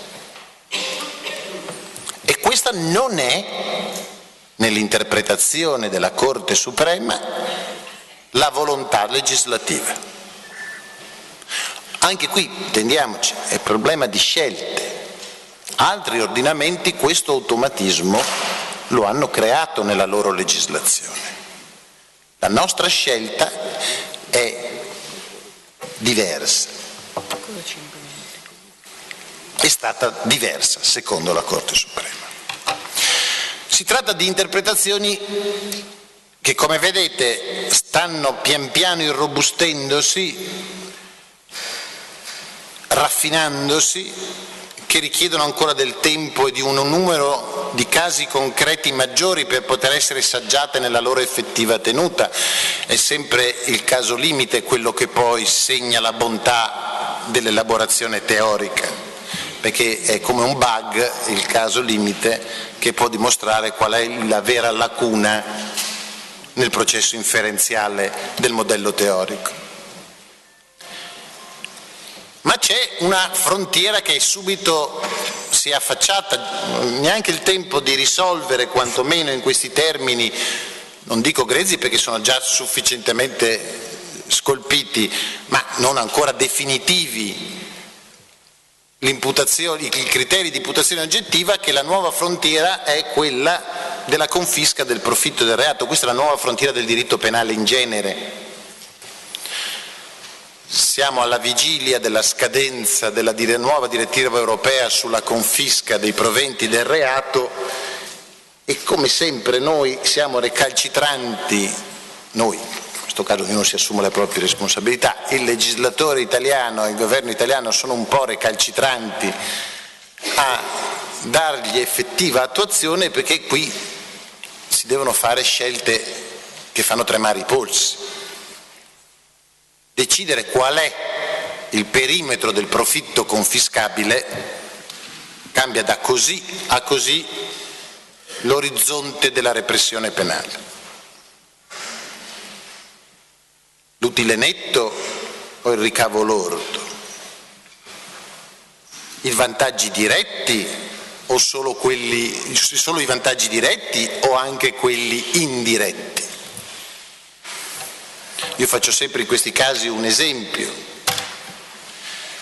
Se confisco il profitto inteso come il guadagno, non importa se lordo o netto, adesso non divaghiamo, ricavato per esempio dall'appalto ottenuto tramite corruzione, l'ente ha comunque un'idea di qual è l'ammanco economico che dovrà fronteggiare nel futuro, perché questa è una cifra tutto sommato definita.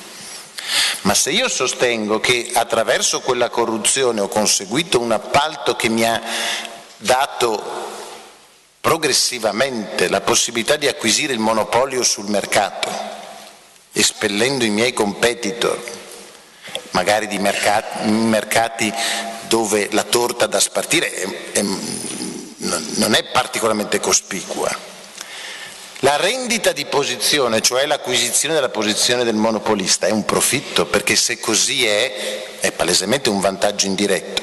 Ma se è un profitto, a questo punto il pubblico ministero deve cominciare a dotarsi di una calcolatrice che abbia nel suo interno il concetto di infinito.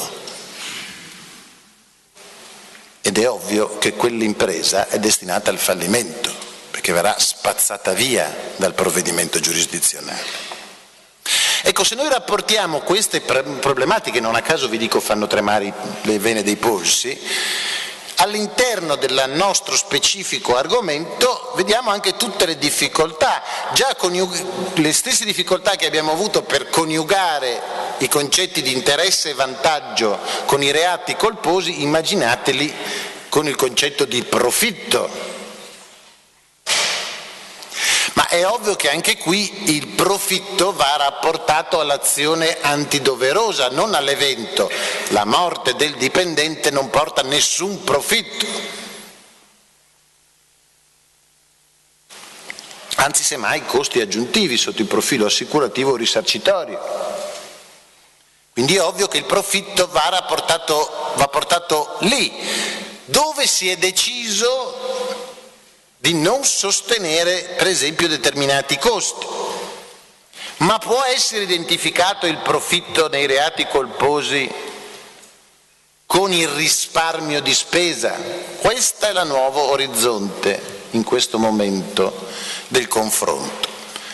Voi sapete che per esempio la sentenza ThyssenKrupp, proprio le sezioni unite, lo hanno sostenuto, ma su questo la Corte è profondamente divisa, anzi c'è una robusta elaborazione da parte anche di alcune pronunce delle sezioni unite che nega che il risparmio di spesa sia di per sé un profitto, a meno che la spesa non sia imposta da un atto normativo, come è per esempio nel caso delle imposte, delle obbligazioni di carattere tributario. Lì sì, l'evasione diventa un risparmio di spesa confiscabile come profitto, perché l'evasione è un profitto. Se potremo rapportare questi concetti anche al risparmio dei costi in materia di sicurezza del lavoro, è un po' più problematico dirlo. E ripeto, su questo in questo momento vive il confronto e su questo secondo me dovrebbe impegnarsi anche di più la ricerca in questo momento, in ambito accademico. Che bisogna riuscire a trovare delle soluzioni credibili e soddisfacenti, che abbiano tenuta e che siano però fedeli all'intento normativo. Parliamoci chiaro, la confisca del profitto del reato è uno degli elementi salienti della 231. Addirittura il legislatore per la prima volta nella sua lunga storia ha abbandonato l'ipocrisia della confisca come misura di sicurezza patrimoniale, la più grande ipocrisia che attualmente vige nel nostro ordinamento penale, e ha esplicitamente qualificato la confisca come sanzione principale, con tutti i limiti, con tutti i doveri che ha lo statuto di una sanzione. E addirittura la messa a disposizione del profitto a fini di confisca è uno di quei rimedi offerti all'ente anche in corso di processo per liberarsi della minaccia della sanzione interdittiva. Ma oggi se un ente che è sotto processo per responsabilità per l'omicidio colposo di un suo dipendente per la violazione di norme sulla sicurezza sul lavoro, decidesse per esempio di patteggiare o comunque volesse liberarsi dal pericolo delle sanzioni interdittive e andasse dal pubblico ministero per offrire alla confisca il profitto, l'avvocato dell'ente e il pubblico ministero passerebbero delle ore a guardarsi negli occhi cercando di identificare qual è l'entità di questo profitto e come calcolarlo, secondo quali parametri, quali criteri. Qui non si tratta nemmeno di dare un valore alla vita del morto, come facciamo normalmente secondo parametri che per l'appunto per gli omicidi stradali, eccetera, eccetera, abbiamo, secondo parametri che la stessa INAIL ha e applichiamo nei tribunali da tempo inveterato, lì siamo riusciti a costruire dei parametri del valore della vita che è stata spenta. Qui non è nemmeno questo. Noi dobbiamo stabilire qual è l'effettivo vantaggio economico, non il vantaggio tout court, vantaggio economico patrimonialmente misurabile che ne è derivato all'ente. E come vedete è un concetto di difficile raffinazione. Io dicevo potrei fermarmi qui, vi chiedevo però un paio di minuti perché non è possibile che io venga ad Udine a parlare in un'iniziativa di formazione che è intitolata Giuseppe Lombardi, consentitemelo, senza che in 2 minuti, non vi ruberò di più, vi porti il mio ricordo di Giuseppe Lombardi. Io passo per essere un vecchio cinico, però vi confesso che in questo momento faccio fatica a tenere a freno la commozione. Con Giuseppe abbiamo condiviso un periodo breve ma molto intenso, anche perché corrisposto a quello che è uno dei periodi più traumatici per chi entra in magistratura, cioè la preparazione degli orali, e poi un periodo meno traumatico che è quello del tirocinio, invece, che è un periodo di grande allegria, di grande gioia, di grande divertimento, perché si è raggiunto l'obiettivo e non si ha ancora la responsabilità della funzione. Lo dico sempre agli uditori: godetevi quest'anno e mezzo perché non tornerà mai più. È come l'addio al celibato, l'ultima notte di libertà. Giuseppe era più grande di me di qualche anno. Non solo, io venivo dall'università, lui veniva già da un'esperienza lavorativa anche molto impegnativa. Quindi diciamo che era sotto certi profili uomo di mondo più di me. Era più scafato sotto questo, cioè sapeva maggiormente quello che lo attendeva. Giuseppe non era un crociato. Nel mio mestiere ci sono tanti crociati e chi entra in magistratura con l'intento di salvare il mondo, io spero che si accomodi all'uscita il più presto possibile. Sono uomini e donne pericolosissimi, che fanno danni e non portano nessun vantaggio. E Giuseppe, pur nel suo rigore, nella profonda consapevolezza del mestiere che stava iniziando a fare, che aveva fortemente voluto, molto più di me,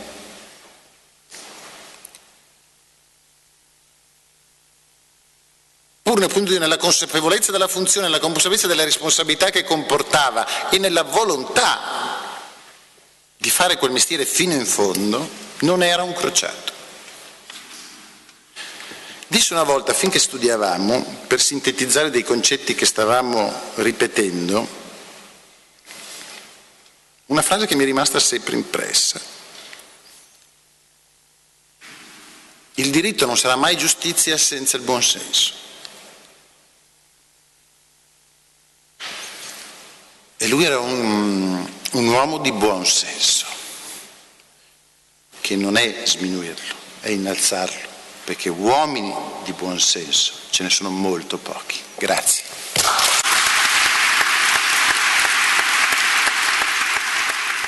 L'ultima parte del tema è sulle sanzioni. L'articolo 27 della Costituzione dice che la pena deve tendere alla rieducazione.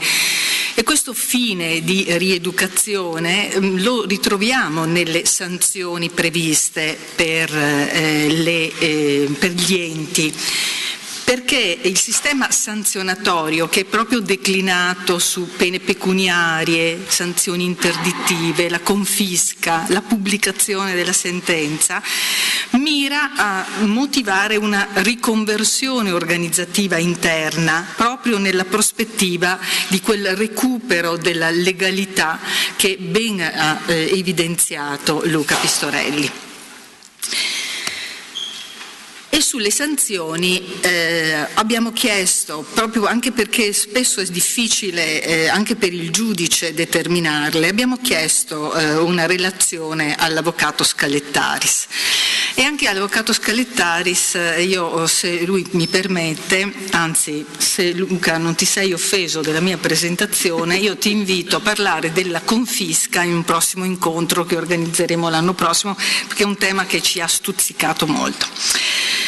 L'avvocato Scalettaris, io ieri sono andata su Google così a smanettare un po' per capire un po' di più, perché io l'avvocato Scalettaris lo vedo in udienza e volevo insomma conoscere qualcosa di più di lui, no? E quindi ho detto aspetta che vado, perché internet ci dà un sacco di informazioni. E allora vi condivido con voi quella che considero una descrizione molto bella, insomma, in cui mi sembra che l'autore abbia proprio colto alcuni tratti. Voi sapete che lo studio Scalettaris è uno studio appunto legale da 80 anni a Udine, ma le passioni dell'avvocato Scalettaris non sono solo il diritto, sono l'alpinismo, la vela. E di lui ho letto questa cosa con cui vorrei presentarlo. Più ancora delle spedizioni di cui ha fatto parte, è lo stile la sua cifra personale più finemente affascinante, modo elusivo e ironico, bonario e algeno nel contempo, di chi non si fa coinvolgere dal disordine degli istinti, tale da imporre un riguardoso intervallo tra sé e l'interlocutore quanto più affabile il contegno e aristocratico il tratto, nell'ossimoro di un'offerta di sé generosamente profusa quanto trattenuta con riservata compostezza. Aldo Scalettaris. Buongiorno a tutti, e devo dire innanzitutto che sono contento di essere qui oggi e ringrazio chi me ne ha dato l'opportunità e l'occasione, perché il fatto di svolgere qualcosa di concreto e di utile nel ricordo del dottor Lombardi è per me cosa importante e piena di significato.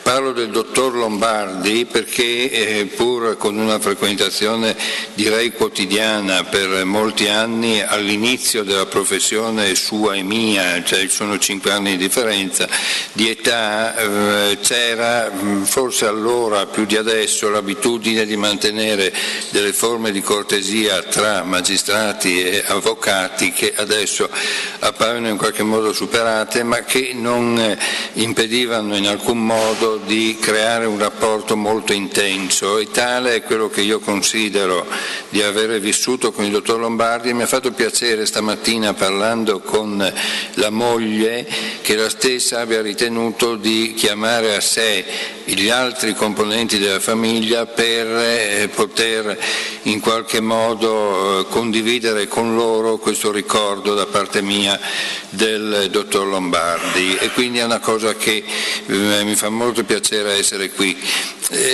Un senso invece di disagio, passando al merito del mio intervento e al contenuto del mio intervento, un senso di disagio in qualche modo dato dal fatto che più mi guardo in giro, più scopro la figura e quindi la presenza di persone, in particolare magistrati e avvocati, che non solo immagino ma so saperne più di me della vicenda o dell'argomento di cui mi accingo a parlare brevemente. Comunque sia, vorrete perdonarmi il livello, peraltro non certo elevato, del mio intervento, che avrà la finalità di compiere semplicemente insieme con voi un breve viaggio, una breve escursione, per rimanere alle parole iniziali circa la mia passione per la montagna. Dicevo, una breve escursione nelle norme che del testo normativo che ci interessa, della 231, si occupano in maniera più marcata e precisa delle sanzioni. Non mi occuperò, e già questo per chiarire i limiti del mio intervento, non mi occuperò invece della responsabilità, cioè di quando e come e perché debba essere riconosciuta la responsabilità dell'ente, proprio perché non appartiene nettamente e decisamente all'argomento a me affidato ed assegnato, e non mi occuperò neppure della responsabilità dell'ente per reati diversi da quelli che già sono stati menzionati, come omicidio colposo, lesioni personali gravi o gravissime colpose. In altri termini, l'ambito di operatività dell'articolo 25 septies, di cui già si è fatto cenno. Voi vedete alle mie spalle la locandina che presenta l'avvenimento odierno e che evidenzia una figura che purtroppo cade a capofitto e che con conseguenze si teme gravi per lui.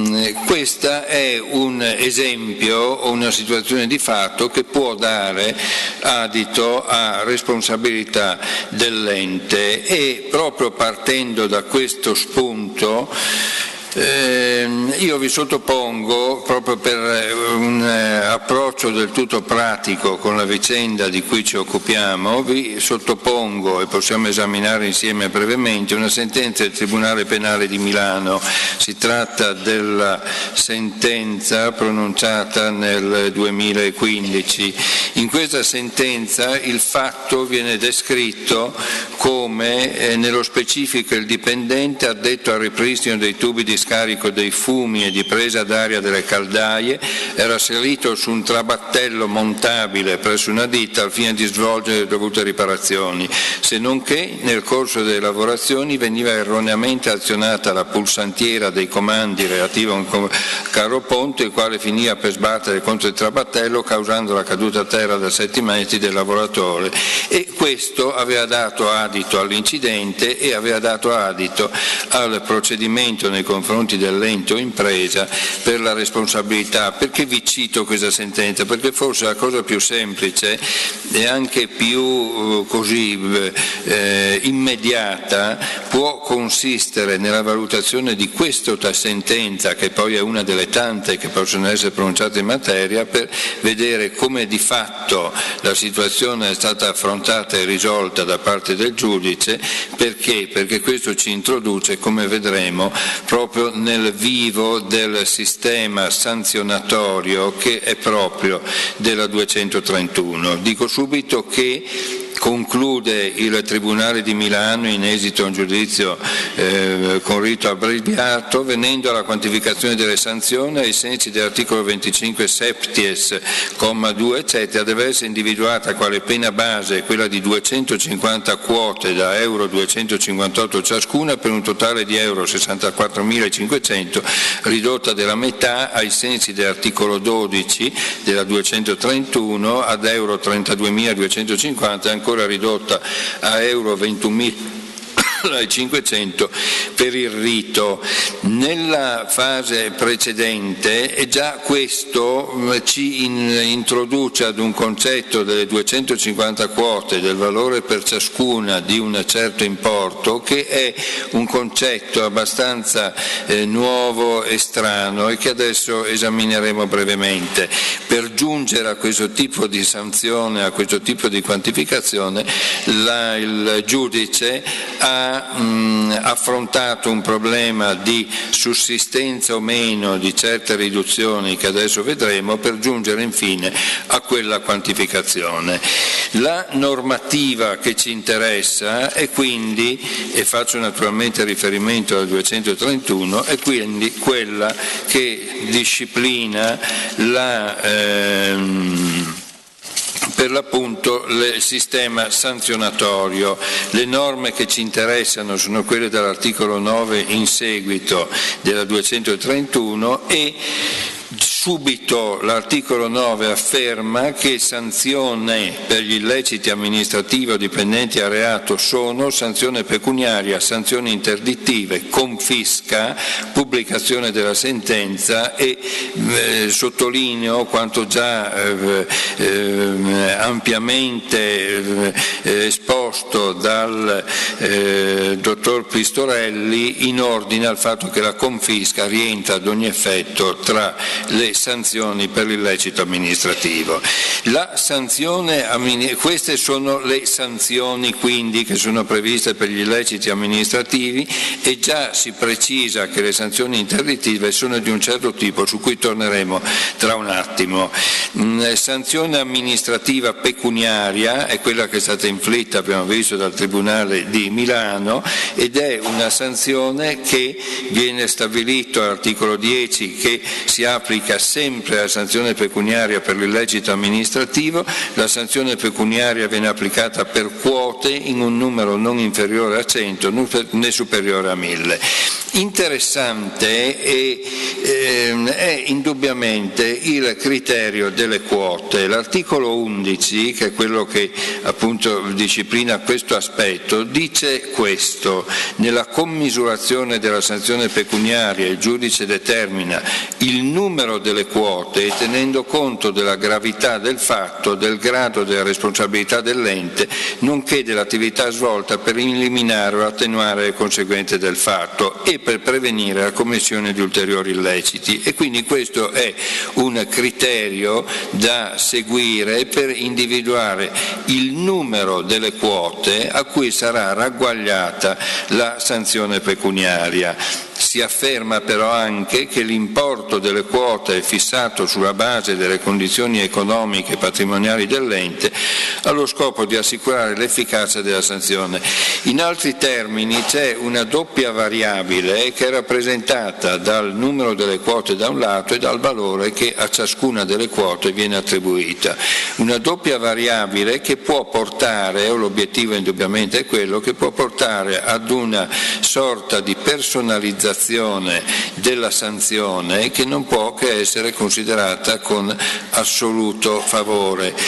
Confermo innanzitutto che tutta la normativa sanzionatoria della 231 è indubbiamente indirizzata a, primo, porre rimedio a ciò che di scorretto o di irregolare è stato fatto, secondo, evitare che ciò che di irregolare è avvenuto venga ripetuto, e in questo senso si inquadrano tutte le misure che potremmo chiamare scappatoie o rimedi più o meno tardivi, più o meno tempestivi, che esistono, che influiscono direttamente sull'esecuzione della sanzione inflitta e che hanno come ratio la considerazione evidente da parte del legislatore dell'importanza di salvaguardare la sussistenza stessa dell'impresa, che interpretata come non qualcosa di privato ma qualcosa di interesse collettivo.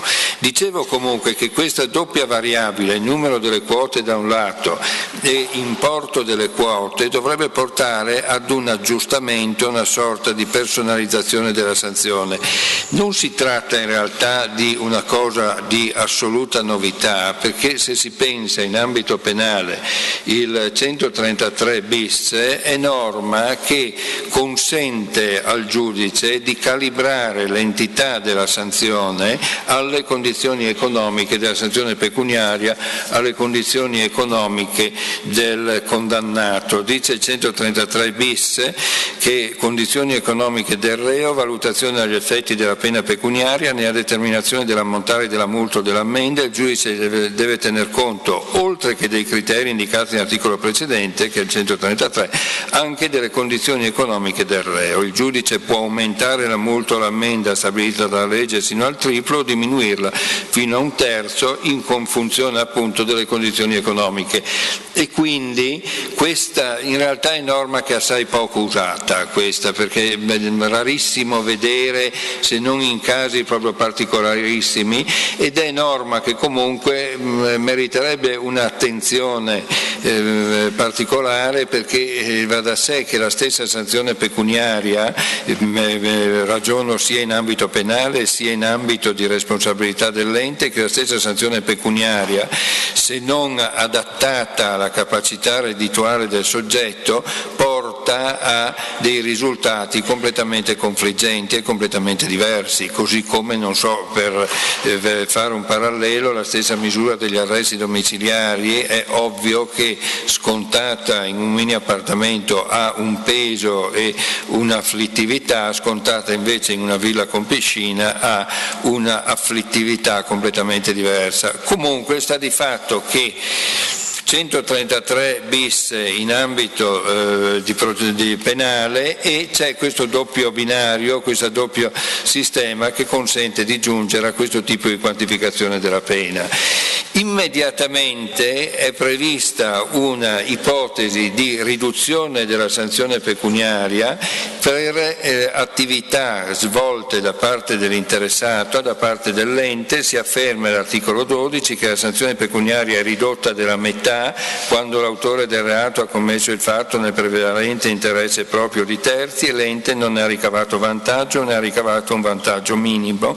La sanzione è ridotta da un terzo alla metà se ci sono certe attività riparatorie, è ridotta dalla metà ai 2/3 se ci sono più delle condizioni previste precedentemente, e questo sempre con questa finalità. Ecco allora che acquista un senso il fatto, tornando alla nostra sentenza del Tribunale di Milano, che da un lato si quantifichi il totale di 32.250 con riferimento al numero delle quote e all'importo delle quote, e dall'altro lato si ritenga di escludere, ai fini, si afferma, del presente giudizio deve dunque essere esclusa la sussistenza delle pure invocate attenuanti di cui articolo 12 comma 1 lettera B, che è il danno patrimoniale di particolare tenuità che era stato richiesto, e quella del danno risarcito. Questo è il danno risarcito perché si era ritenuto che una somma versata peraltro da compagnia assicuratrice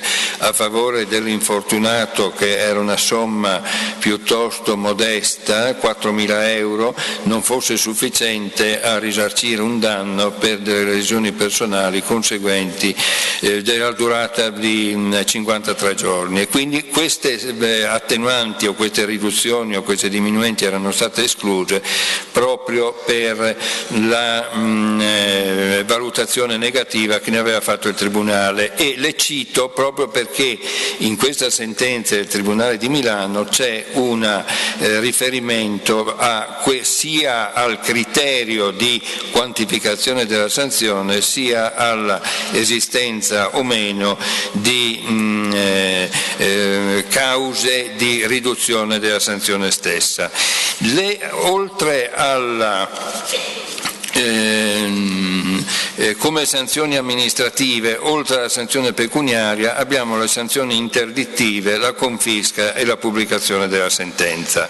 Sanzioni interdittive sono l'articolo 13 e successivi del testo normativo, e sono sanzioni che hanno la finalità, dicevo prima, di evitare che l'illecito che si è ritenuto accertato abbia a ripetersi.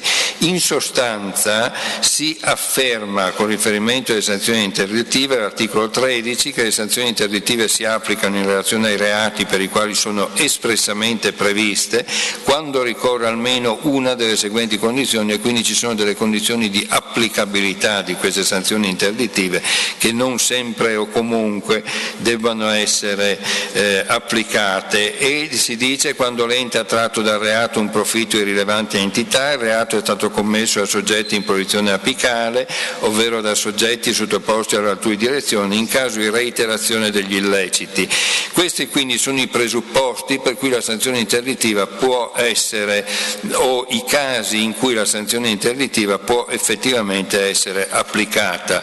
L'articolo 17, sempre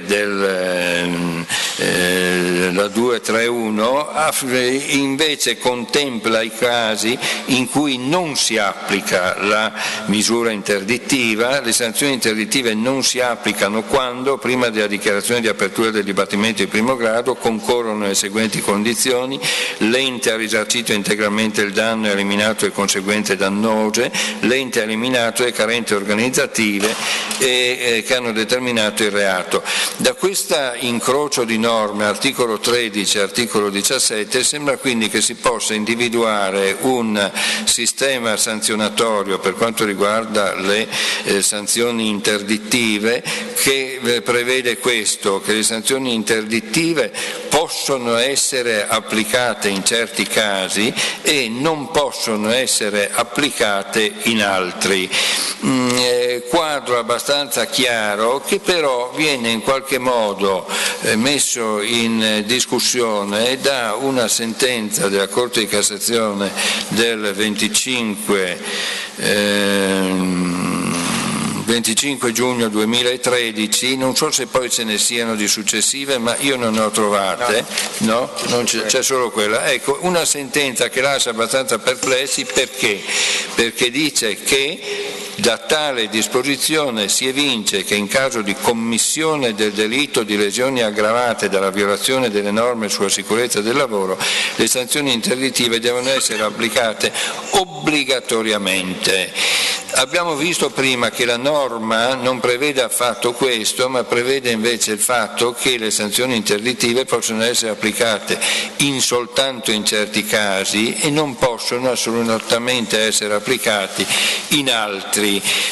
Questa sentenza invece, con questa affermazione perentoria, che peraltro è stata oggetto anche di critiche, sembrerebbe affermare il contrario, cioè sembrerebbe affermare, forse perché non si si è in realtà la Corte soffermata in maniera specifica sul punto di cui parliamo, ma sembrerebbe affermare che sempre e comunque in ipotesi di lesioni aggravate dalla violazione delle norme sulla sicurezza debbano essere applicate le sanzioni interdittive, e tra l'altro estendendo questo principio anche a non solo lesioni personali aggravate ma dalla violazione delle norme sulla sicurezza del lavoro, ma molte sono le ipotesi di reato che prevedono per l'appunto come ipotesi questa della sanzione interdittiva. E ora, seguendo il cammino che sembrerebbe indicato dalla Corte di Cassazione, sembrerebbe che sempre e comunque debbano essere applicate le sanzioni interdittive, è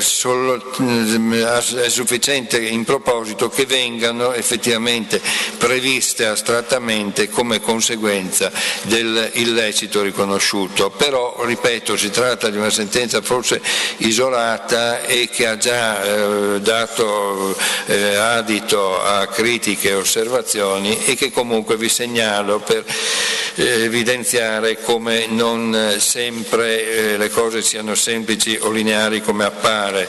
Posso anche dire che in recenti sentenze, anche pronunciate in ambito locale, per ipotesi di reato per cui sia prevista come illecito amministrativo la sanzione interdittiva, sono state pronunciate sentenze anche in ambito locale in cui invece la sanzione interdittiva non è stata applicata.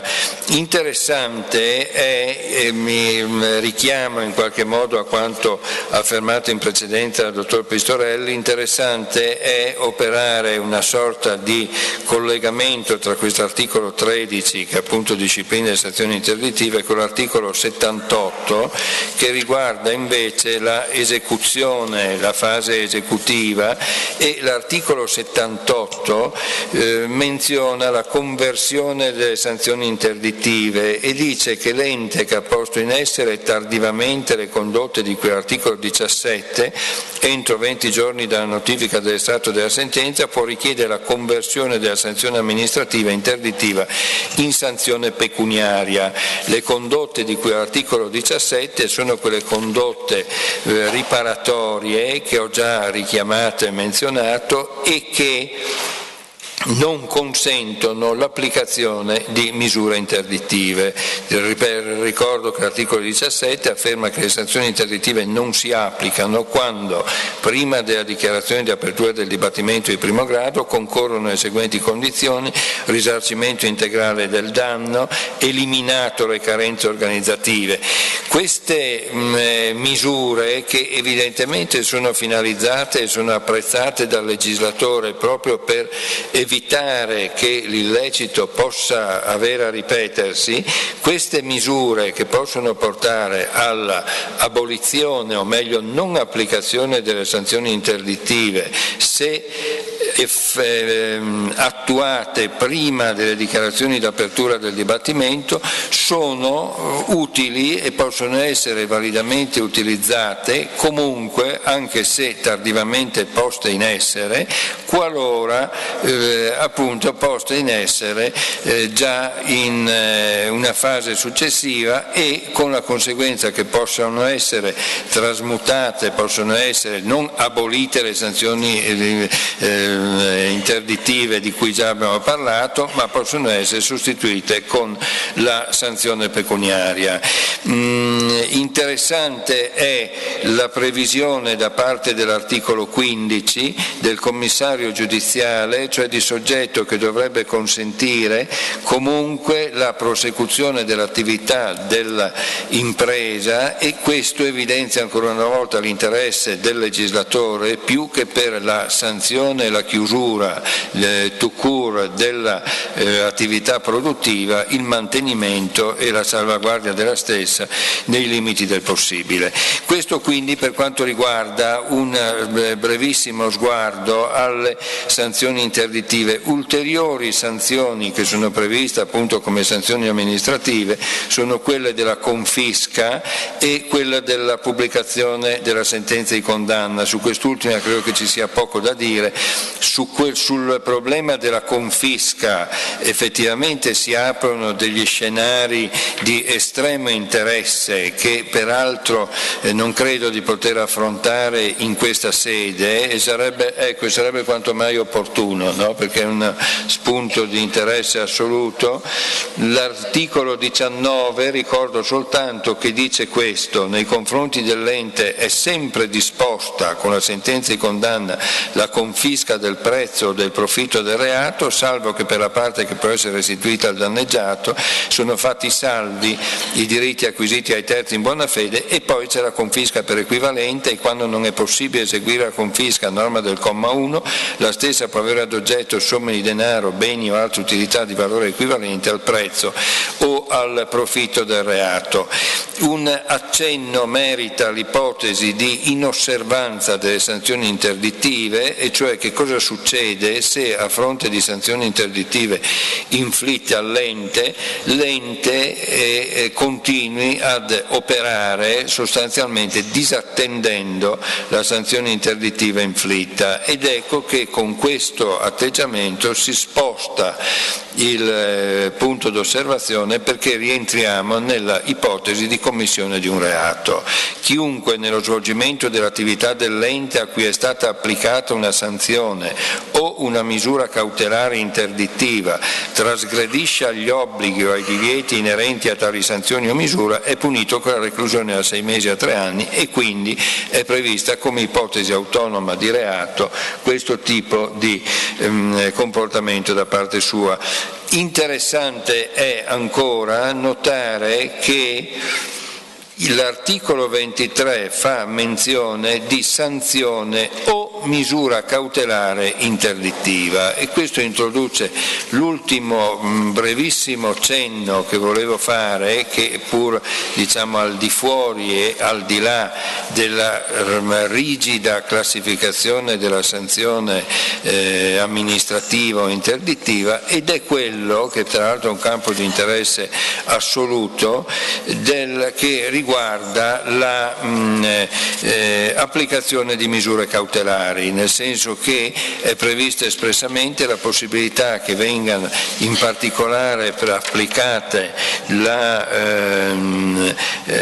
misura interdittiva in via cautelare, e cioè prima quindi dell'accertamento definitivo, in analogia naturalmente con le misure cautelari che sono previste in ambito penale. C'è una certa affinità tra la normativa prevista dalla 231 e la normativa prevista dal Codice di procedura penale circa i presupposti per cui possa essere applicata o non applicata la misura, ma francamente credo che affrontare l'argomento mi interessava semplicemente citarlo e richiamare anche sotto questo profilo, sotto il presupposto della necessità di una revoca della misura cautelare interdittiva in ipotesi di venir meno delle esigenze cautelari, anche sotto questo profilo e su questo terreno l'interesse e l'importanza che il legislatore attribuisce alla